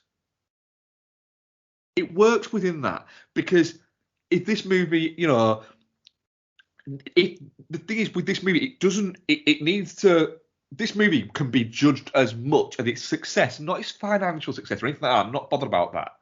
But its success can be judged by when it drops on Netflix or whatever, how many fucking kids fucking blast fucking through it, and how many times they repeat fucking watch that shit and goes through with that and stuff like that. And then we end up with a fucking how long until there's a Snake Eyes skin on Fortnite. That is how this film will be judged by its success. Yes. Yeah. And bits like that. I don't give a shit about that. I just got to see a fun kind of action martial arts movie with Henry Golding and his wandering accent, that at points felt a little bit like his audition for Bond, that he might have failed, but I would still watch him as Bond. What were you about to say, Becky? My issue with it is it isn't enough fun. Like for a film that very much wears on its sleeve, inspired by characters created by Hasbro, it just isn't fun enough. It takes itself too seriously. I disagree. And if you're looking at it, the cartoons were silly. The movie that we watched not so long back with Sienna Miller as Baroness is silly. This isn't silly enough, and it gets fun. Cartoon wasn't silly. Serious. It was a bit silly, but it gets fun when it lets itself be a little bit silly. Like when Scarlett comes into it a bit more, that's when it starts getting fun. But when it's just them two doing tests and the Yakuza man and that fucking Akiko with her similarly wandering accent. No, hers was just an odd accent. Badly done accent, yeah. When it's all that, which is the majority of the movie, it's just a bit dull for a movie that's based on a bunch of fucking toys. Do you know why? This movie hasn't been made for kids. This movie's been made for men your age that remember the G.I. Joe toys to take their kids to, and the kids will be fucking bored. But I disagree with you, because if I'd have watched that as a fucking 11-year-old, I'd have been fucking loving I it. don't agree. I don't think you would. I would. I was an 11-year-old. It's I don't know. It's interesting because the Rise of Cobra. I didn't get to get back to Retaliation, but the Rise of Cobra is like just a Saturday morning cartoon. You know, like that. It is that. Snake Eyes isn't. It's trying to be just a kind of like a modern day action movie. And it's so fucking earnest. Yeah. I mean, I think if I was 12, I would have fucking loved this. I'm ever so sorry, Bex. I'm not trying to be a contrarian, but I fucking would have loved this. It's got enough cool visuals and interesting concepts for fight scenes and whatnot that and also just the whole MacGuffin of the fucking jewel that you basically point it at something and then the thing sets on fire. Like, for a 12-year-old me, that's cool. But yeah, it's like I said, I mean, Henry Golding's accent work is really fucking bad. It just felt like they did reshoots and he didn't remember what accent he was supposed to be doing. Like, it changes from scene to scene and it's very distracting. It does. Yeah, no, I'm not saying it doesn't. It's just I think I was maybe so distracted trying to work out what Akiko's accent was supposed to be. It's not what accent it's supposed to be. It was just her. That's her normal voice. Is it? Yeah. So where's she from? Then we'll know. What? She's from like East London. Like, it's not a London accent. No, but she's just from posh East London.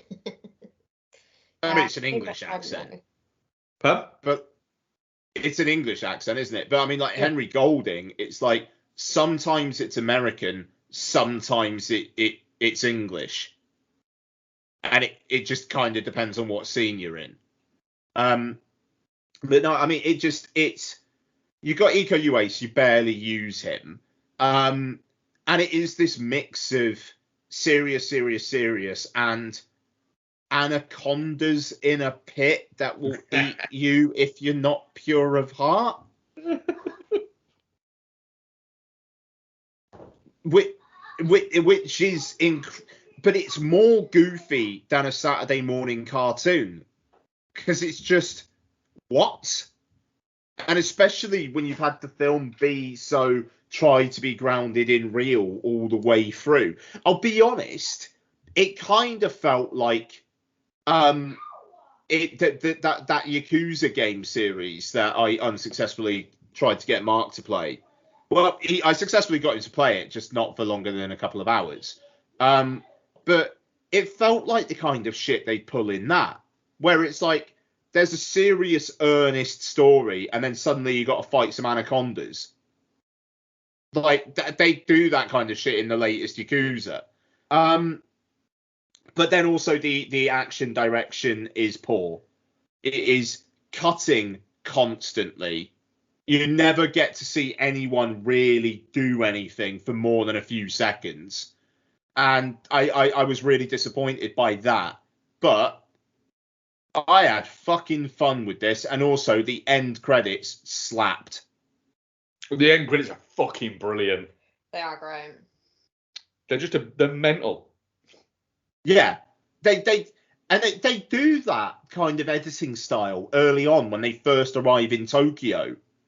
And it's like random shots of people like drumming and landscape shots and stuff, like cut with him driving through like Shibuya Junction. And it's cool. And you just want more of that kind of energy, and it's not there. And like the way that they cram in the G.I. Joe stuff at the end, it is like I'm gonna try and fit this in, and I'm assuming that like Scarlet G.I. Joe Origins was probably planned to be the next one. Yeah, I'd assume so. It's weird that Samara Weaving is in it, but also really not in it until she's in it. Yeah, they definitely plan to have it be that she would be the next one in line. Yeah, no, absolutely. So, Mark, you were okay with it, yeah? Yeah, I had a great time with it. Nice. Okay. Bex, not so much. I didn't dislike it, and I really hope they make more of them. They need to get the runtime under control because it was far too long. It was too long, yeah, I'll agree with you on that. And they need to just make them a little bit more fun. Like all the sort of daft, funky kind of weirdness that was in the end credits, that should have been spaced out through the movie. Yeah. And I just wish it was a bit sillier and a bit more fun, and a bit more like it looked like it was going to be in the trailer. But it's definitely not shit. And like I say, I really do hope they make more, but I hope they kind of just enjoy the process a little bit more than they seem to, and try and make something that's a little bit less earnest and morally. But the G.I. Joe's very earnest. Yeah. Knowing is half the battle. Knowing is half the battle. You know, that is what G.I. Joe's kind of about. Okay, good. Have we got a poll? We do have a poll, yes. Definitely not shit, 18%. Touching cloth, 18%. Shit, 55%. And Geostorm, 9%. All over the fucking place. Nice. Right. I know, indeed. What do you think of Snake Eyes? Uh-huh. Right. Mark, Becky, what have you been watching? Ooh. Have you watched anything solo, Bex? I've watched an awful lot of Stranger Things. So no then. So no. Right. What have we watched? We'll do the ones where we've watched them before, and then what is it? We watched National Treasure, didn't we? Because Ian kind of watched it and then made us want to watch it. I mean, we always kind of want to watch National Treasure. Yeah. It was just a good excuse. So we rewatched National Treasure, and it's a national treasure. It is indeed. Yeah. What else did we watch? We rewatched The Mummy. I fucking love The Mummy. It is an awful lot of fun. There's been rumours that they're going to make a legacy sequel to it, aren't there, recently? What, like an Origins one? No, but just like ignore. Is it Maria Bello that takes over? Ignore that, and just carry on with Rachel Weisz and Brendan Fraser. Oh, that'd be fucking amazing. Just decide that that's not canon, and not really fucking part of it. There's an easy way to do that. Go on. They just have that as one of the books written about them. Do it like that. Or go, do you remember that movie you made about your adventures and you insist on starring in it yourself? And you mad bastard. And then he just goes, yeah, that wasn't a good idea. And do something like that. I would love it if they got them two back together to make a mummy movie. Oh, yeah. Yeah, it still holds up as just being an incredibly charismatic and delightful movie. It's so good, and like watching it sort of relatively off the back of watching Jungle Cruise, which is clearly, as we mentioned in the review, trying to kind of recreate the spark that the mummy has, and fails spectacularly because the Rock is just a sexless lump of flesh. It just made you appreciate it even more, I think. Yeah, we bounced from that, didn't we? To Journey to the Centre of the Earth. We had a mini Fraser-thon, didn't we? We had a double bill of phrase, didn't we? We did. So we watched Journey to the Centre of the Earth.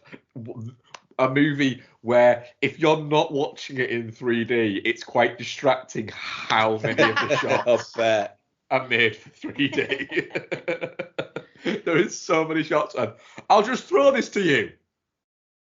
And something just getting thrown towards the screen, you're going, cool. Or things just dropping a lot, like around them for no reason. I can forgive it on this one though.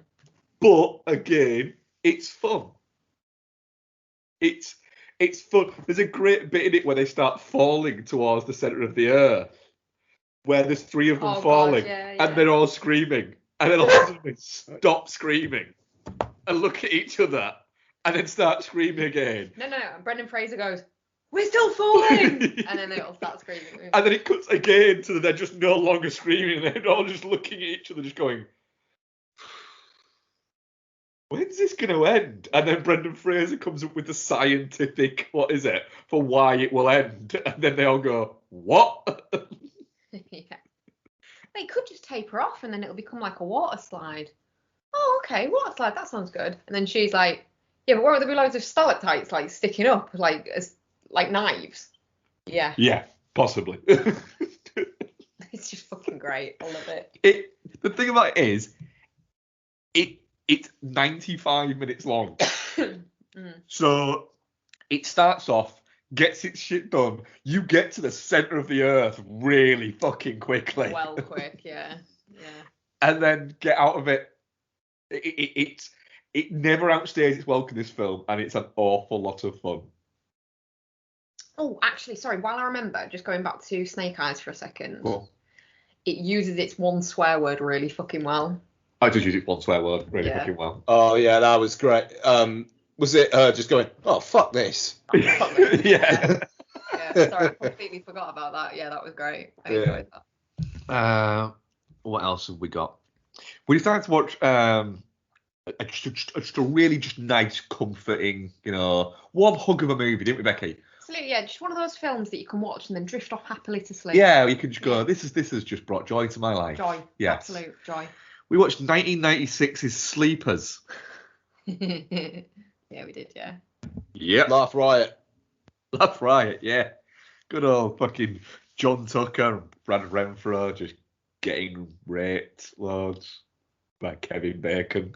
And the thing is, they get out of like the detention centre or whatever you'd call it. Yeah. So you kind of think, oh well, all the boy rape scenes, they're done now. We won't have to see that again. And then it keeps having fucking flashbacks. That get gradually worse. Yeah. Yeah. I mean, the movie's quite controversial in itself, as in the book is supposedly based on true stories. But no one actually knows if this is fucking true or not. No. Because there's zero record of any of it. It is quite refreshing though to watch a movie about sexual abuse on young boys that features the Catholic Church and it's not the priest. Yeah, that was quite refreshing. That was quite refreshing. It's one of De Niro's more understated performances. He's really good in this, actually. But he's really good. I really kind of noticed it when we were the scene, when as an adult he's explaining to the priest like what had happened to them while they were in there, and it just focuses like a real hard focus on De Niro's face reacting to it. Yeah. And like that could have been a bit kind of, when you watch it and it's sometimes a bit like cringy. Yeah. Like, what do you do when a camera's like right in your face and you're just like that, it's just on you? But he's just so good. Yeah, he doesn't. He the thing about it is he barely moves his face. There's no like big over the top, oh my god reactions. He's not playing to the camera. He hardly actually moves. Yeah.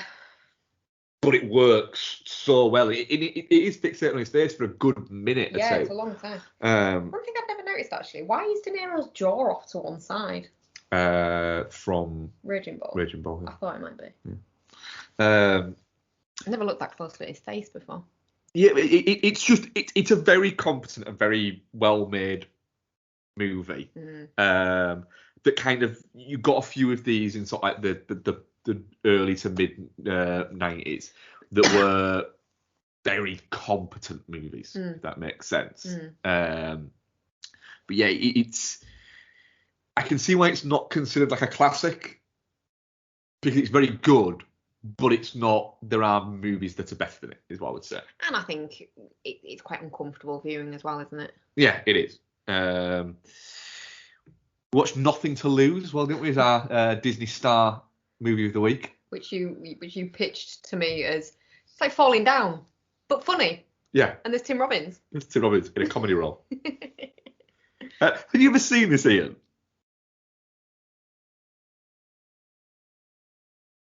I think we've bored Ian to sleep. We still got Ian? Yeah. I was on mute. I'm so sorry. No, I don't think I have. So Nothing to Lose, a 1997 movie starring Tim Robbins and Martin Lawrence, where Tim Robbins is just a nice enough guy, isn't he? He's not like an uber like Mr. Nice or anything like that, but he's just a normal guy who sees his wife having an affair, doesn't he? And then gets carjacked straight after it when he just starts driving away. Gets carjacked by Martin Lawrence's character, but then essentially kidnaps him while he's carjacking him by just driving forward. And then they end up concocting a plan to rob his boss, Tim Robbins' boss, don't they? Who was shagging his wife. Who was stupping his wife. Yeah. And it kind of works from there, and it becomes a bit of a buddy comedy where they both start learning off each other. Yeah. But it's fun. What do you think of it, Bex? I'd already seen it. You had. I really, really liked it, actually. Like, it's a comedy of this type now would just be dumb. Whereas this it's got its dumb bits, but it's nuanced. And it's also got like that heart to it as well. Like, it's got a bit of a kind of Planes, Trains kind of feel to it. Oh, if this was made now, it would star Kevin Hart and Will Ferrell. Yeah. And it would be a little bit too silly, like Get Hard is. And I like Get Hard. It's a fun movie. But it's a little bit different. There's a little bit different energy towards it.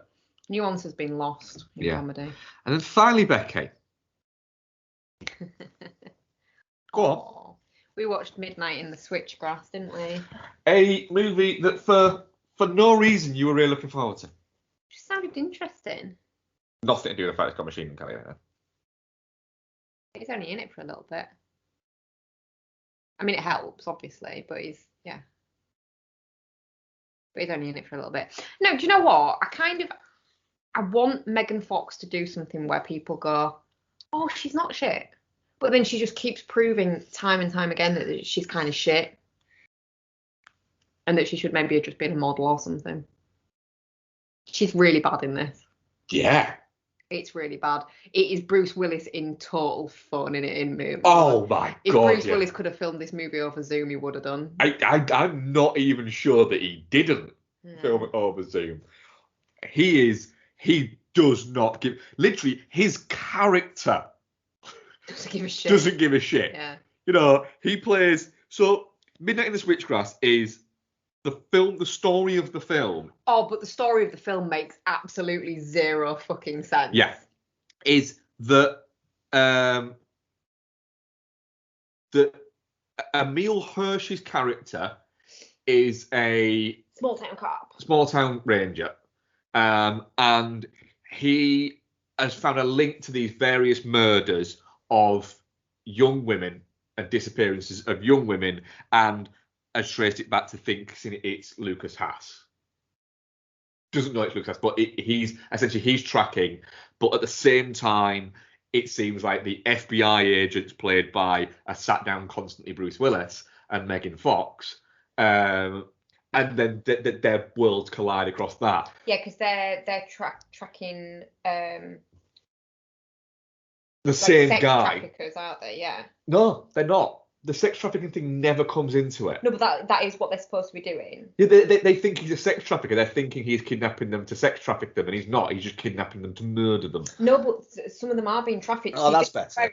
This is where it falls down, because he's kidnapping some of them for trafficking, kidnapping some of them opportunistically and murdering them, and then sometimes maybe just meeting them online, as he is with Megan Fox's character. So he has no MO. He has no tangible MO. Yeah. So it completely falls down. Yeah. But the problem is, everybody is in a different movie. Yeah. Emile Hirsch is a completely different movie to everybody else. I feel sorry for Emile Hirsch because he's not bad in He's this. not bad in this. He's the one bright spot. Bruce Willis's character at one point literally says, "I just don't want to be here anymore," and you get the feeling that That wasn't scripted. That wasn't scripted. He's like, "I don't want to be here anymore because I don't like this. Yeah. So I'm gonna go now." And rather than getting up and leaving, it's like the whole crew had to just leave while he sat down and finished whatever it was he was eating at that point. Megan Fox thinks she's literally in like the most serious movie about sex trafficking that has ever been made. And in the same scene as Bruce Willis is saying, "I don't want to be anymore," she's saying, "I'll do this. I'll do it with or without you." And he's like, "All right." And then she just leaves. Bloody hell. The thing is, I think the people involved in this movie think they're making like a Kiss the Girls type movie, Yeah. like a really good, interesting, important thriller. But they're not. But then there's a bit. Again, all spoilers all the time. We don't usually spoiler movies, like new movies that we're watching in what we've been watching. But honestly, guys, we've watched this so you don't have to. So eventually Lucas Haas's character does manage to kidnap Megan Fox's character with an alarming amount of ease. Oh yeah. There. But has her chained up in a barn and has he got the girl they're looking for is also chained up in the same barn, but in a different part of the barn. Now, the girl escapes because she's been in this barn for like days. But then Megan Fox literally just starts shouting and she goes, "Can you hear me? Can you hear me?" And the girl's like, "Yeah." And she goes, "You need to get out. You need to get out now." And it's like all of a sudden she's gone, "Oh shit, I need to get out." And then gets out really easily. Really easily. But then Lucas Haas's character's coming out and then just screaming at Megan Fox's character going, "Where is she? Where's she gone? Where can I find her?" It's like, how the fuck would she know? You've got her chained up in a barn. I'm not familiar with this locale, Lucas, so I'm not sure. Yeah. That bit's actually not bad. That bit's quite tense, where he follows, because he's not bad in it, really, either. He's not great. Only because Lucas Haas now looks a little bit like this isn't too far away from what he does on a weekend. Yeah. That bit where she's gone to the lady's house and she's hiding in the living room and he's like just refusing to leave. It is a bit creepy, that's yeah. Suitably uncomfortable. Like, because like really, you let someone into your house, you are kind of, there is like a mutual contract of like civility that if you ask them to leave, they will leave. But you wouldn't necessarily be able to force them to. Like, and she asks him to leave and he just won't. Yeah.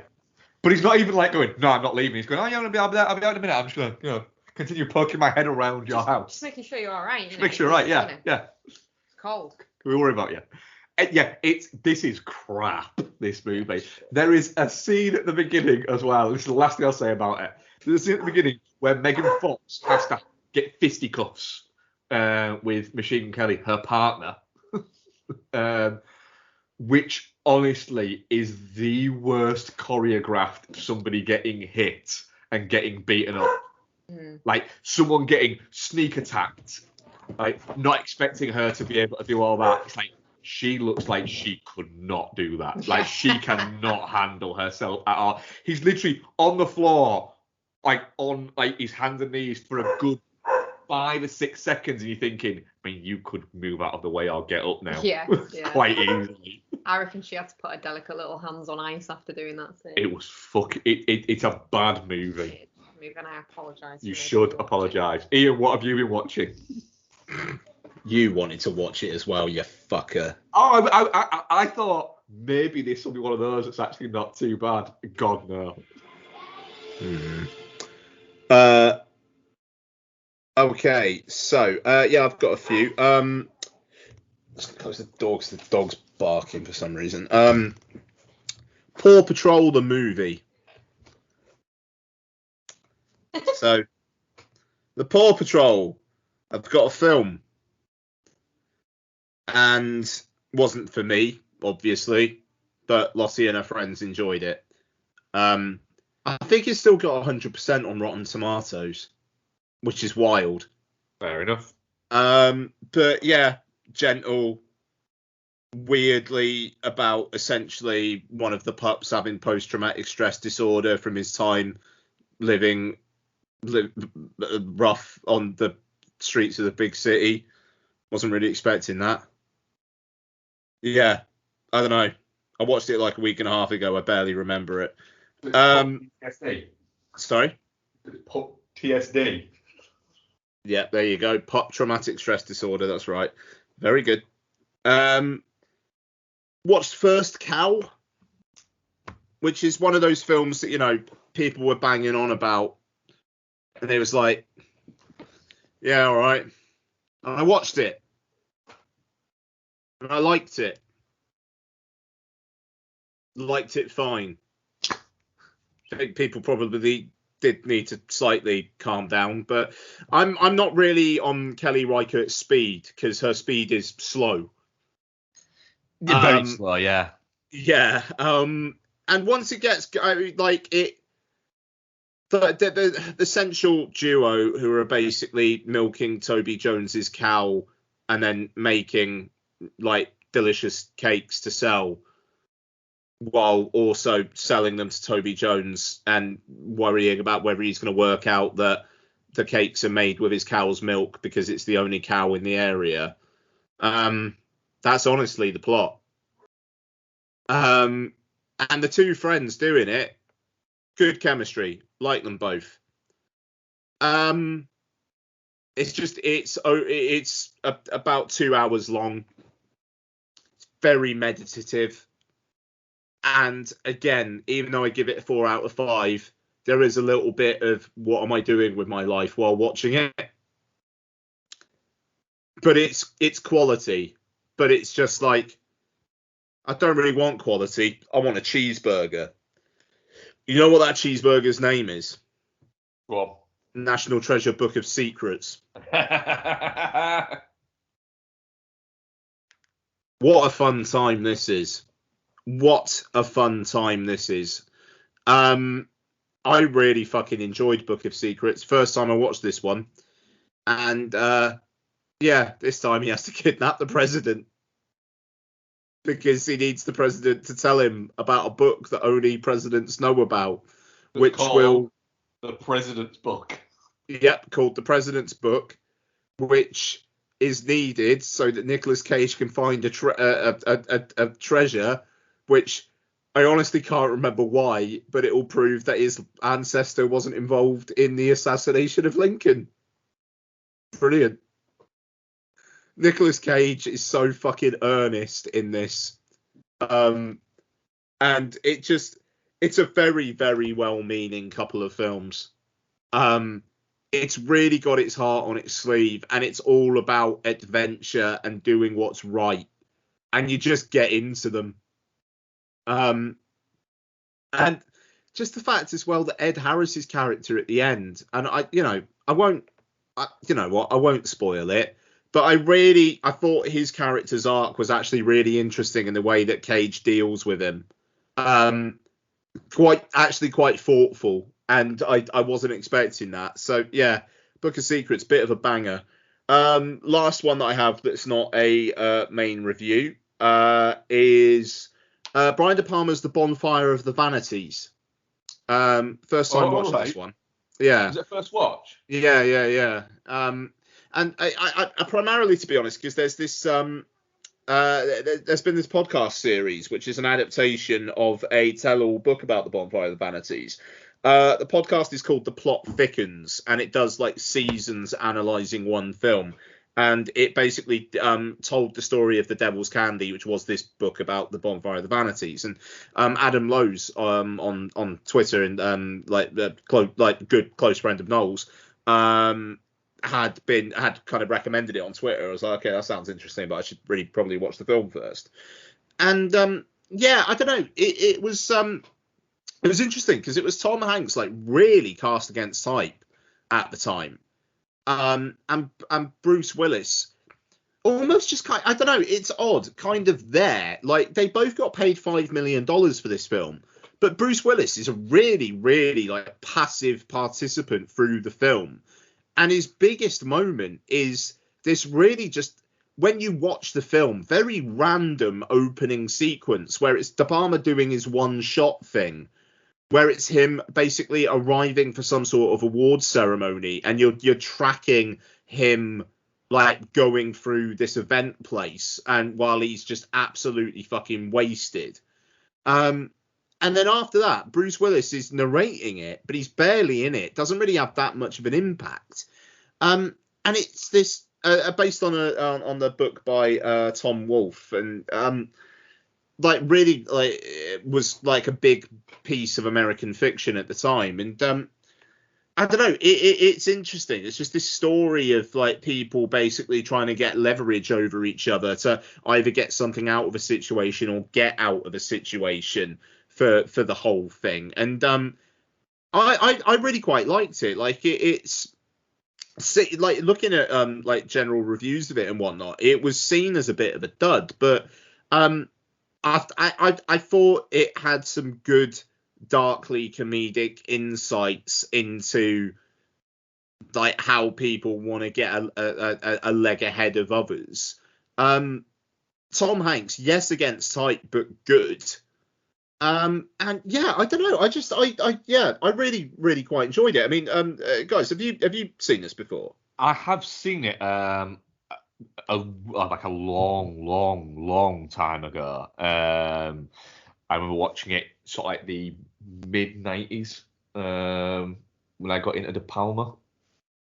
Yeah. I remember watching it then, but I think it wasn't one of the more kind of like exciting De Palma movies.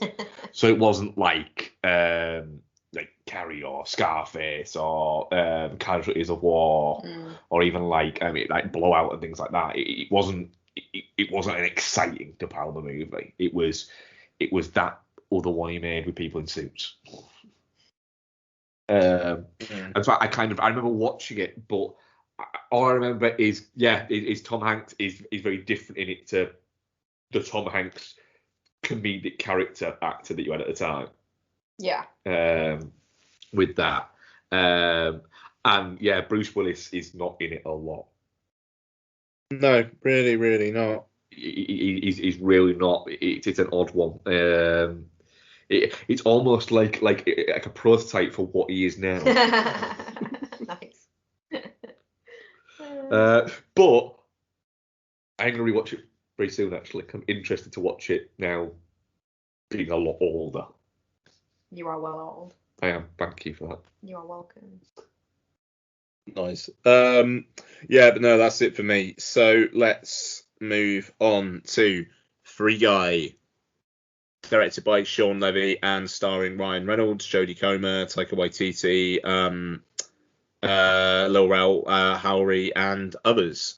So this stars Ryan Reynolds as Guy, a non-player character in a video game world who one day kind of almost breaks out of his programming essentially and becomes a player in the world essentially, and is able to get all the kind of the benefits that the players have, while Jodie Comer plays a programmer who is trying to prove that Taika Waititi's kind of video game designer stole her code, and in so doing kind of falls in love with Guy, weirdly. So Becky, you like your video games? Yes. Would Free City be a video game that you would be particularly interested in playing? Or is the fact that there is a Ryan Reynolds as the dude character in this Fortnite skin a Fortnite skin is available of him, would that be enough for you? Or no thanks, I'll just play Resident Evil? So hang on, so there's a skin of Ryan Reynolds as guy or Ryan Reynolds as dude? Dude. Nice. Does he say catchphrase? Don't know. Good question. Don't know. To be fair, yes.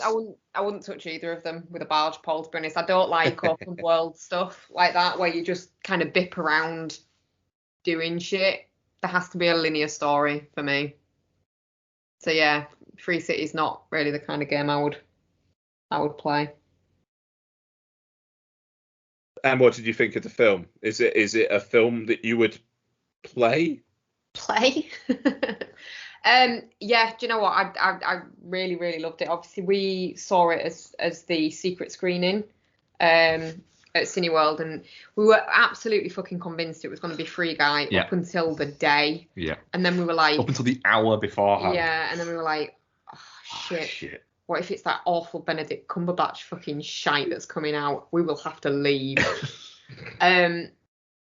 But yeah, on a side note from the film, I was heartened by how busy it was. Oh, it was busy. Yeah. Wasn't it? It was properly busy. You know, it's not like, you know, it's fine for people like us to go to something like a secret screening because we're members. It doesn't cost us any more or less, regardless of whether we stay or don't, if it's something shit.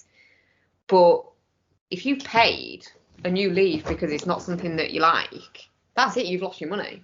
Yeah. And the fact that so many people took a punt on that.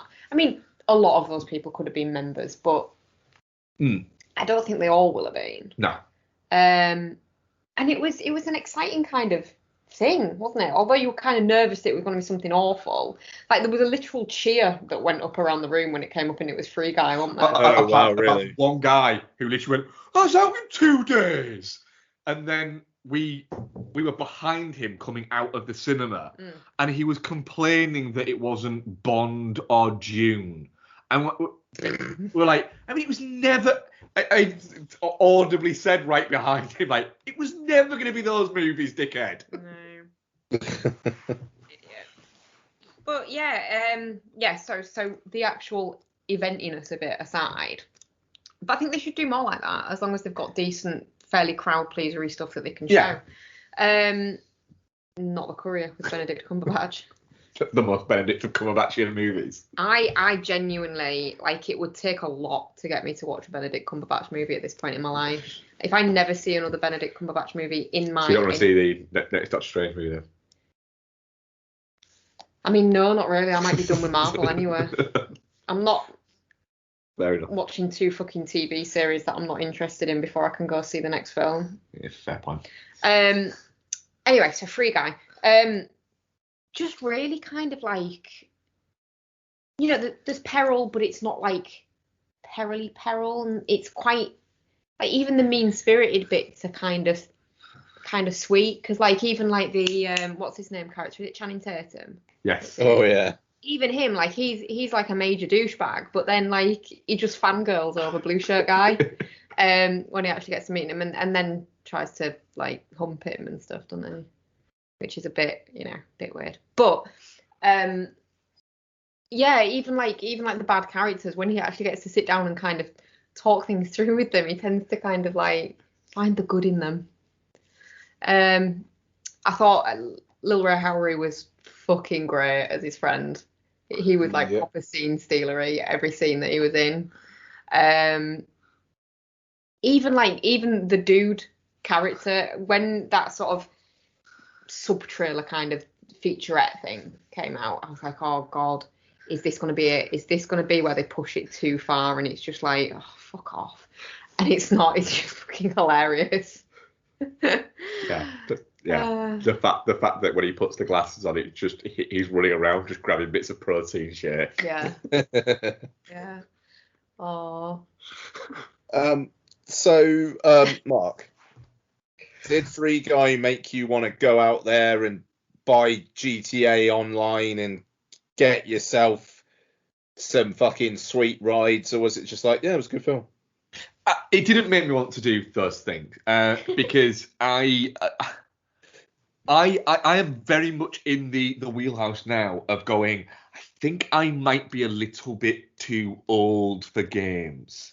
Wow. You calling me immature because that's all good? No, I'm not. I am all for people doing that. The problem is, I have got to that point where I have not gamed for too long. That now when I pick up a controller and go and start going through and start doing like the fucking the tutorial bit, I'm like, I press the what button? Which button's that? Why is there an R7 and L3? What? That's a walk. Why can't I just press this D thing and go forward like you used to? And I have literally got like that now, and I'm actually quite fine with that. What was it? I tried to play that tennis game, didn't I? That I downloaded. Yeah, but you were never gonna like that. You don't like real life tennis. I don't like real life tennis. So no. why would you fucking do that? I thought I'll give it a go. And what did I say to you, Becky? I'm going to give this a go. I'm going to download it. I'm going to play it for 10 minutes, decide that there's too many buttons, and then delete it. And that's exactly what I did. Nice. But I had no interest at all in ever playing Fortnite. I downloaded it. I couldn't understand what everyone was having this fuss about. All I did was wander around the fields for 35 minutes, and I fucking deleted it. And then I found out that was the menu screen, and you had to get on the little bus thing that dropped down, and that is how you played the game. Every time the little bus thing got down, I went, I'm not getting killed by those pricks, and I ran away from it. Wow. So yeah. You're so old. So yeah, literally, I have just decided that I am just, it's not for me, and I'm cool that it's for other people, and I like that it's for other people, and I'm contemplating just getting an old Mega Drive and doing that. Playing Sonic. And then, but Free Guy, I am enjoying this current little trend of I'm going to use the horrible phrase, but media. So you've got TV series, music's getting a little bit involved in this, and films where they're just trying to spread a bit of joy. And you're constantly watching them going, when's this going to gut punch me? When's it going to do something that is just, that I go, oh, fucking hell, no. We're more on edge watching fucking Ted Lasso than we ever were when we were watching even like Sons of Anarchy. You knew something was going to go. You knew something, yeah. Sons of Anarchy was literally, especially the final season, was like, what horrific thing am I about to watch for 45 minutes? Yeah. Whereas Ted Lasso, because we're used to that, and you're used to things going, oh, this is nice, this is nice, this is nice, this is nice, isn't it? What about this? You're used to that. You watch it going, is this just nice? And Free Guy was a little bit like that. Well, yeah. When we watched the Christmas episode of that, and there was a bit where he had the call with his son and his ex-wife came on the screen and stuff, and then the call finished, and we both kind of went, huh. Yeah. What? Totally expecting like a new boyfriend to be in the background or something like that. But it's just, but I'm enjoying this thing of just going, do you know what? Maybe we just need a little bit of a break from all this, and a little bit of fun and a little bit of joy. Yeah. And that's what this was. Like you said, there was a bit of peril, but it was peril that you always knew they were going to get out of. But there's a lot of jokes going around with it. It's being fun with it. And if you're too cynical to get on board with that and to enjoy that, fine. Then that's cool. I've seen a lot of people saying, oh, but it's just a Truman Show with games. And it's a bit like, I mean, so? Because the premise is the same.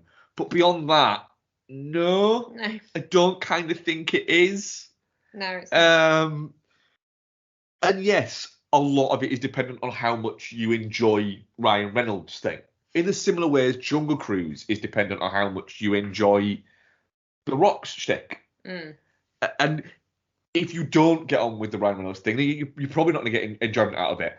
But then why would you go and see a Ryan Reynolds vehicle movie? Just don't. It's fine. There's other things out. But I had a fucking great time with it. It's fun. It's a good premise. I like the fact that the heart of the story is out of the game. And I like those bits were quite good. You know, that it's my first introduction to Joe Carey, because I don't watch Stranger Things. Oh, and you didn't watch that. And I didn't watch Spree No. because I don't watch Stranger Things. But I thought he was quite good in it. He was. I thought he was quite fun in it. Yeah. Jodie Comer's dual characters were quite fun in it as well. Yeah. I even thought Taika Waititi was decent in it. And well, they were very clever with Taika Waititi by having him in there, playing someone who was meant to be a douchebag, just made him being a bit douchebaggy acceptable. Yeah. So it was fine. Yeah, it was that. I don't think that that Anwan is that far away from Taika Waititi as a person. I don't even think Taika Waititi thinks that he's that far away from a person. No. But I'm cool with that because it worked within this. I was going to say something. Yeah, I like the fact that as well, like what he's doing in the game is affecting people's opinions in the real world, and like the bits where they were having like little soundbitey interviews, and it's like, do you know what, it just really makes me think about like how many non-player characters I kill when I'm in a game. Like, you know, it's not right really. Why am I taking such joy in killing? Yes, they're not people, but it's still a bit sick that I enjoy killing them. And then their nice, like idyllic city that they've built becomes really popular. Yeah, it is. It's an interesting way of looking at it, and I quite like that. It seemed to. It's a movie that can wear its heart on its sleeve whilst also being a lot of fun, and I kind of dig that. See, this is Ernest done right. Maybe. What did you think, Ian? I think I pretty much agree with everything you guys said. To be honest, yeah, I thought it was really good. My first real experience with Jodie Comer, I thought she did really well and good kind of dual roles there. I think they kind of married up the whole. She kind of falls for Guy, but also has got the thing going with Joe Keery actually quite well. It's a difficult needle to thread, and I thought they did a good job. The Channing Tatum fucking sequence was incredible. Just fucking amazing. It was so clever getting Channing Tatum in to do that character. Yeah. Because of the fact that the sign-off dance things are such a big thing in games now, or in particular Fortnite, I assume. That you can get Channing Tatum to just do loads of these weird little fucking dance things work really well. I love that you call it a sign-off dance, where we literally had a WhatsApp conversation at the weekend where I explained what an emote was, and it's that. Is that what it is? Yeah. An emo? An emote. Oh. That dance thing. Oh, okay. Yeah. So, yeah, no, I just that sign-off dance. 2 seconds, guys. My mum's just ringing me. She never really does that. She normally messages me, so I'm just going to make sure no one... Yeah, do it. Yeah, and yeah, no, I don't know. Like you say, very sweet, very good-natured, charming. Looked really good. Proper, just fun blockbuster stuff. You know, not world-changing, but really, really solid. Yeah, that's it. It's I can see why Disney have already gone fuck it sequel. Yeah. And weirdest criticism I've seen of a movie in a long time.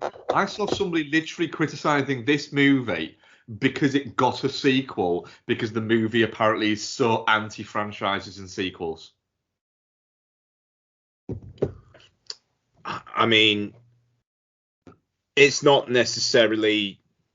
I don't know. It's interesting. I mean, the Jodie Comer and Joe Keery's characters are basically saying they just want to create their thing. And it's more when sequels... It's anti-franchises and sequels being done lazily more than anti-franchises. I mean, this film can't be anti-franchise when literally the items used in the climactic battle are a Captain America shield, a Hulk hand, and a fucking lightsaber. Yeah. You know, and all of that was an awful lot of fun. Yeah, I mean exactly. And I don't know, it was weird because again, like you say, with weird criticisms, I heard before this that it was like it was as crass as Space Jam: A New Legacy, and it's advertising its IP. No, it's not. No, it's not. Like Space Jam, literally the IP is watching the events of the film.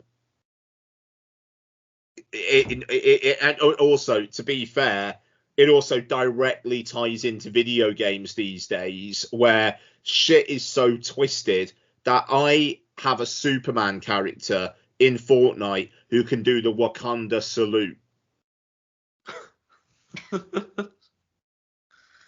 I honestly, in the prep area before you get on the battle bus in Fortnite, I will go around dressed as Superman doing the Wakanda salute, because it's just like, I can't believe they got away with this.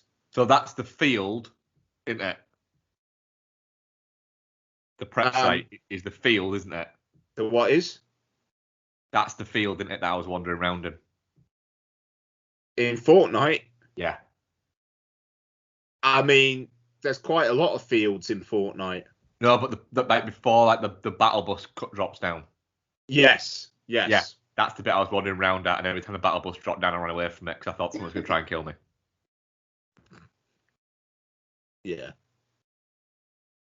Okay. Yeah, you are too old for video games.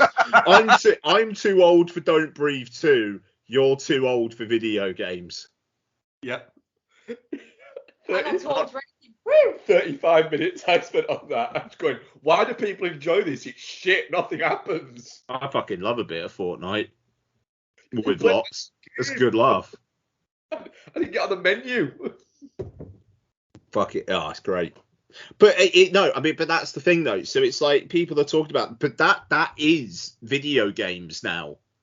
You know, it's Fortnite is just this like boiling cauldron of pop culture. Everything's fucking in it. Like everything's in it now. You know, I mean, I'll be honest. If there was a Ted Lasso skin available in Fortnite, I would buy it. I'm surprised there's not. So am I. I want to be Ted Lasso. No, I want to be Roy Kent in Fortnite so bad. Roy Kent's really fucking cool, to be fair. Roy Kent's he's the best.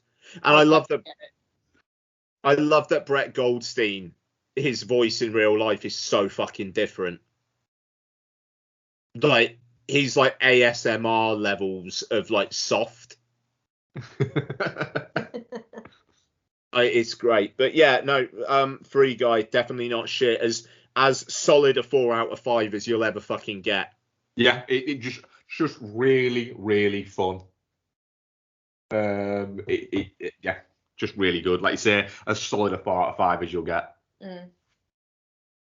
Our audience poll, definitely not shit, 77%. Touching Cloth, 8%. And Misery Bastards, 15%. Wow. Okay, so last one on this increasingly mammoth show, because we had a good fucking bitch during the news. We've been less salty as we've gone on, though, I think. It has been, yeah. We've cheered the fuck up. Yeah. So good choice leaving Free Guy for the last of the feature reviews. Yeah, I think I did well there. And now our retro review is Blade, directed by Stephen Norrington and starring Wesley Snipes, Stephen Dorff, Chris Christopherson, Imbushi Wright, and Tracy Lords. Blade. I'm going to start. Blade fucking slaps. I forgot how good Blade is. Blade's great. Becky, why is Blade so great? I think a lot of it's how cool Wesley Snipes is as Blade. Like, he's like, there was before fucking sparkly vampires were just meant to be kind of fucking cool, like these sexy, dangerous kind of figures in like all the films and all the literature and everything. They were predators, really, which Twilight kind of ruined vampires for a bit. And Wesley Snipes plays that. Obviously, he's not like a vampire, but he is. And he just plays that really fucking well. And I think a lot of it hangs on how charismatic he is as Blade. Mark, Yes. how much do you enjoy the trip hop infused soundtrack? It's the thing is, it unfortunately kind of timestamps it a little bit. In the time that you wish or you lived your entire life. Yes. Yes. And the thing is, it timestamps it in the wrong way because it's trying to be like futuristically cool, and it becomes kind of like something that has been poked fun at it, where people say, "Oh yeah, but it's so unbelievably naughty," and you're like, "Yeah, it is. It was made in 1998." Sorry. So what? It fucking rules. Sorry. Just, I love it. Yeah, but it is that. But people assume that it's naughties, and it's not. It's made in 1998. I think the soundtrack worked really well though. Like the frenetic energy of it matches really well with the energy. Oh yeah, of the movie. it does. And there's the thing is, it's intentional. It's not what became popular post The Matrix, where everything had that kind of soundtrack that became the naughtiest thing. It is influenced by this. And it works for this really, really well because it's not all just trip up songs and bits like that. Yeah. The score is like that. Yeah. It's a good bridge between what we started getting with the X-Men movies a couple of years later and the Batman movies that had started to, dip in popularity. What was it? Was it 97 that Batman and Robin came out? I think it might have been. Well, I had 96 in my head, but I think you might be right. Yeah, you'd got to the ridiculousness of the Bat card and things like that. And it had gotten like that. So that's what comic book movies were. They were very, very close to the Adam West Batman TV series. They got onto that. And then Blade came out and it was really fucking violent. Yeah. And it had a controversial porn star in it. Wesley Snipes was a big star still at this point. And Stephen Dorff was still popular. Relevant. Yeah, relevant, yeah. He hadn't become just essentially the 90s James Dean that forgot to die. That's awful, Stephen Dorff. I really like Stephen Dorff. I think he's a great fucking screen presence. He's a bit of a dick. His whole thing here and that his blonde girlfriend, they're almost kind of like heroin chic thing. Yeah. It is just like, man, like if you could get addicted to heroin and just like work normally in society and look as cool as that. Yeah. I like the fact that he almost wants, like, he doesn't just want Blade to become the blood god. He kind of almost wants him. That he works out that's that, but you get the feeling like he almost wanted him beforehand because he was like, look, even if he hadn't found the blood god thing, he had to work that out. He still wanted Blade as like his right hand man because he's like, right, look, I've got Donald Logue as my right hand man, Blade, and he's shit. And do you know why he's shit? Because you keep cutting his face off and his arms off. So why don't you come and join me and it'll be fucking cool. I'll have Blade as like my right hand man and it'll be mint. We'll be great together. Me and you, Deacon and Blade, D and the B. It'll be fucking great. And Blade's like, say D and the B? Yeah. What? That just sounds like you mean something else. Just saying. That's what it'll be. I mean, sorry, Mark, go on. But also as well, it's this movie is how we ended up with things like with the Marvel Cinematic Universe. Yeah. It's how we ended up with the Nolan Batman trilogy.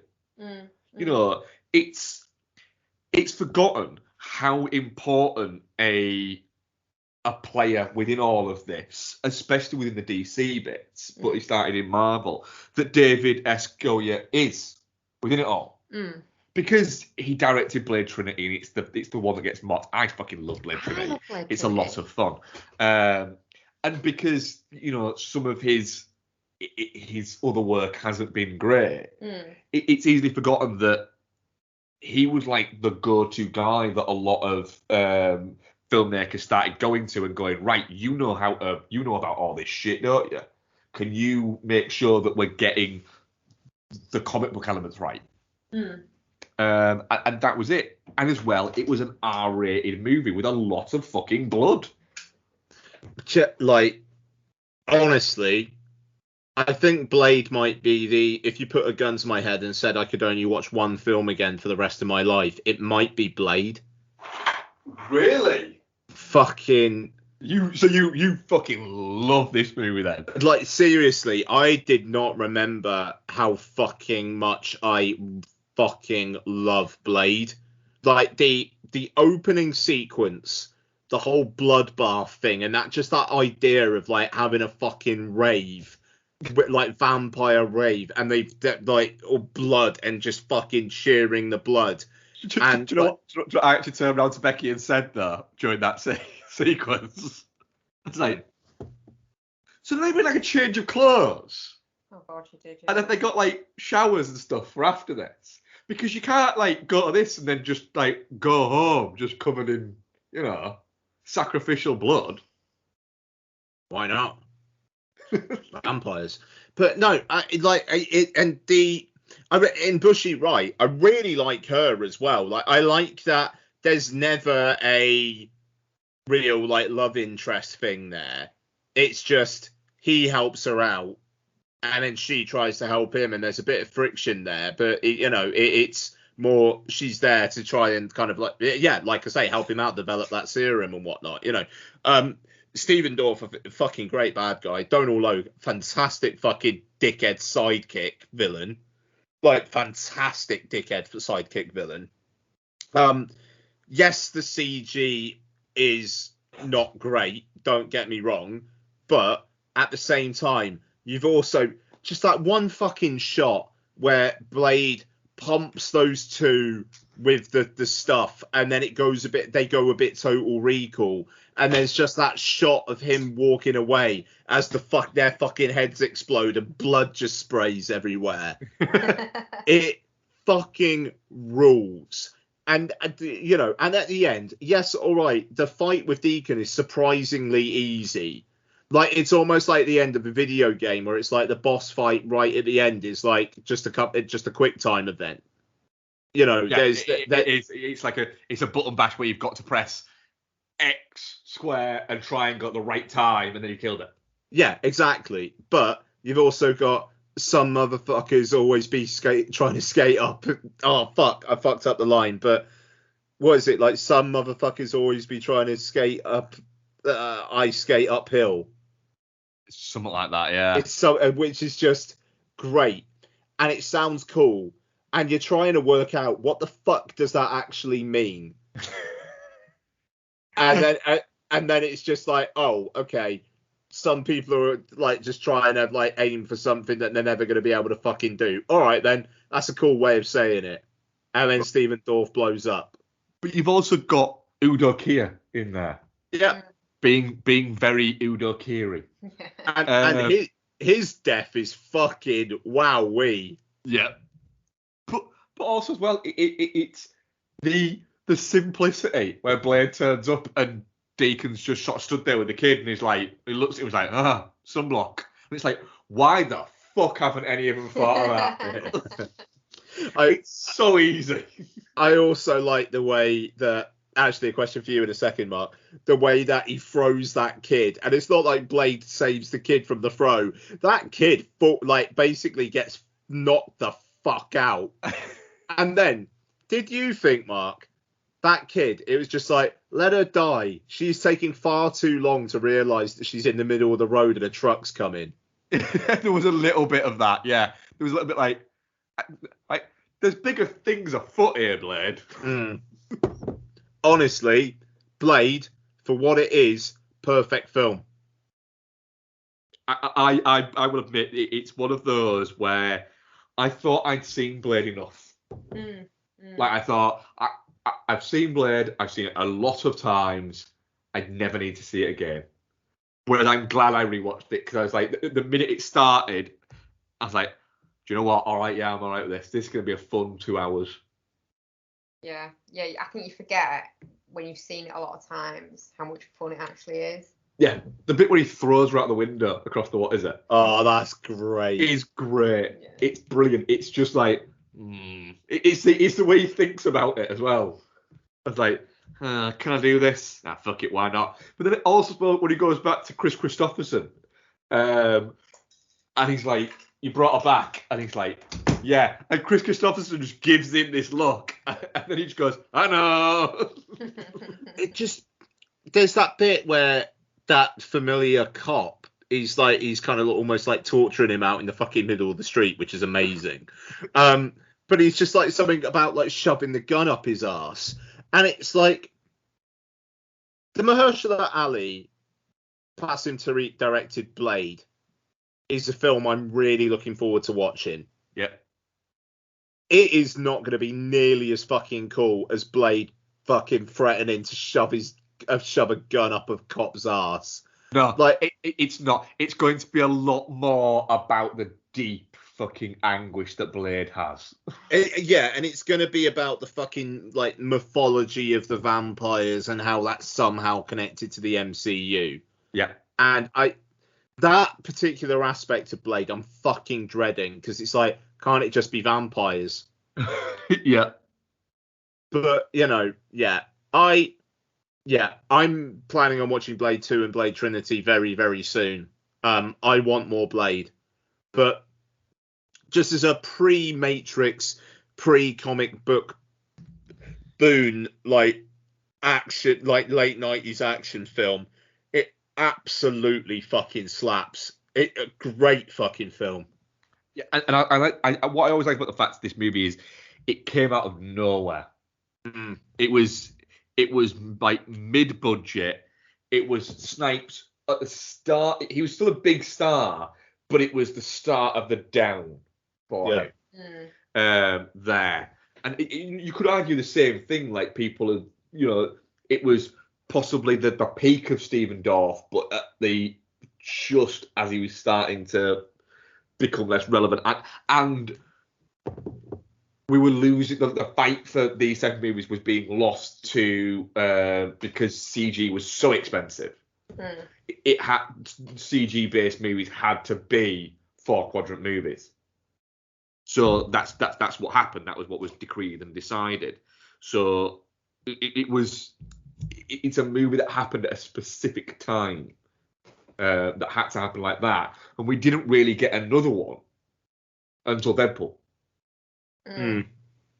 But it was a massive success. I mean, it wasn't like a Deadpool success in terms of what is it, but it was never going to be. Movies didn't make $1 billion back then.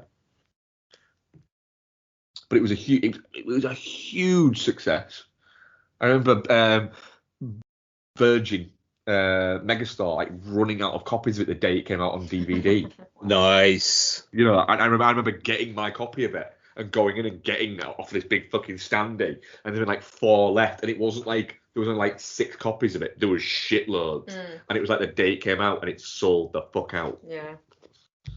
Oh yeah. Definitely not shit. Sorry. Definitely not shit. Yeah. Our audience poll: 94% definitely not shit. But 6% touching cloth. Nice. All right, I'll take that. We actually don't have any questions this week. I need to pee again because I'm an old man. So, what are we covering next week, Ian? Right. Okay. So maybe a little bit of production meeting here. What are you guys going to be able to get to? And Mark's got a fucking horrific sounding work week next week. It's not gonna be a nice one, no. I actually don't even know what my work week looks like next week. I am travelling down to Portsmouth, where I'm helping out, covering at a Portsmouth store the entire week. That I found out today is at a marina, and faces out towards the marina. What are you scared I'm terrified of boats. Yeah. Yes. So it's my living nightmare. Is the store on a boat? No, Oh my thank God, that Christ. would be amazing. Because I would not deal well with it. I wouldn't do it. Is it on water then? No, it's like literally. It's next to it though, Ian, with a really good view of the boats. Yeah, it's at a harbour. Shit. An Okay. marina. Yeah. Oh, So sorry. we're gonna try and get to this weekend, aren't we? We're gonna try and get to. Covering like 80 different movies next week. What movies are we trying to get to this weekend? Though? Night House and Reminiscence. Night House and Reminiscence. Okay, cool. So you guys will do Night House and Reminiscence. Censor, I kind of get the sense might only be wide for a week or so. It's So not I might just news anyway. So fuck it. All right, I'll just cover that in what we watch then. So we got them. We're gonna do Breaking Dawn. We'll do the whatever wins the poll. yeah, That's the show. Cool. and yeah. Is Pig out this week or is that next week? Yeah, it is, but I don't know where. Yeah, I suppose we could probably get to it, couldn't we? Yeah. Yeah. Okay. Cool. So we'll try and do Pig as well. There is a view at the place that I'm at. Nice. Right. Again, I'm ever so sorry, but I am going to piss myself. So, patreon.com/filmbastards. We are podsyndicate.com. There's lots of great shows at wearepodsyndicate.com, and I love every single one of the participants in their shows. Thank you very much, Becky. Thank you very much, Ian. Thank you very much, Mark. Thank you very much, Ian. And I'll try to be less of a salty bitch next time. Folks, if you don't want to go to the cinema, that's absolutely fine. But please don't have a go at people who want to go to the cinema. Night-night. Bye. Bye. Bye.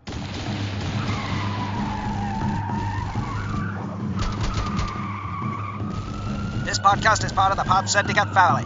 For more criminally compelling shows, articles, and conversations, head to wearepodsyndicate.com.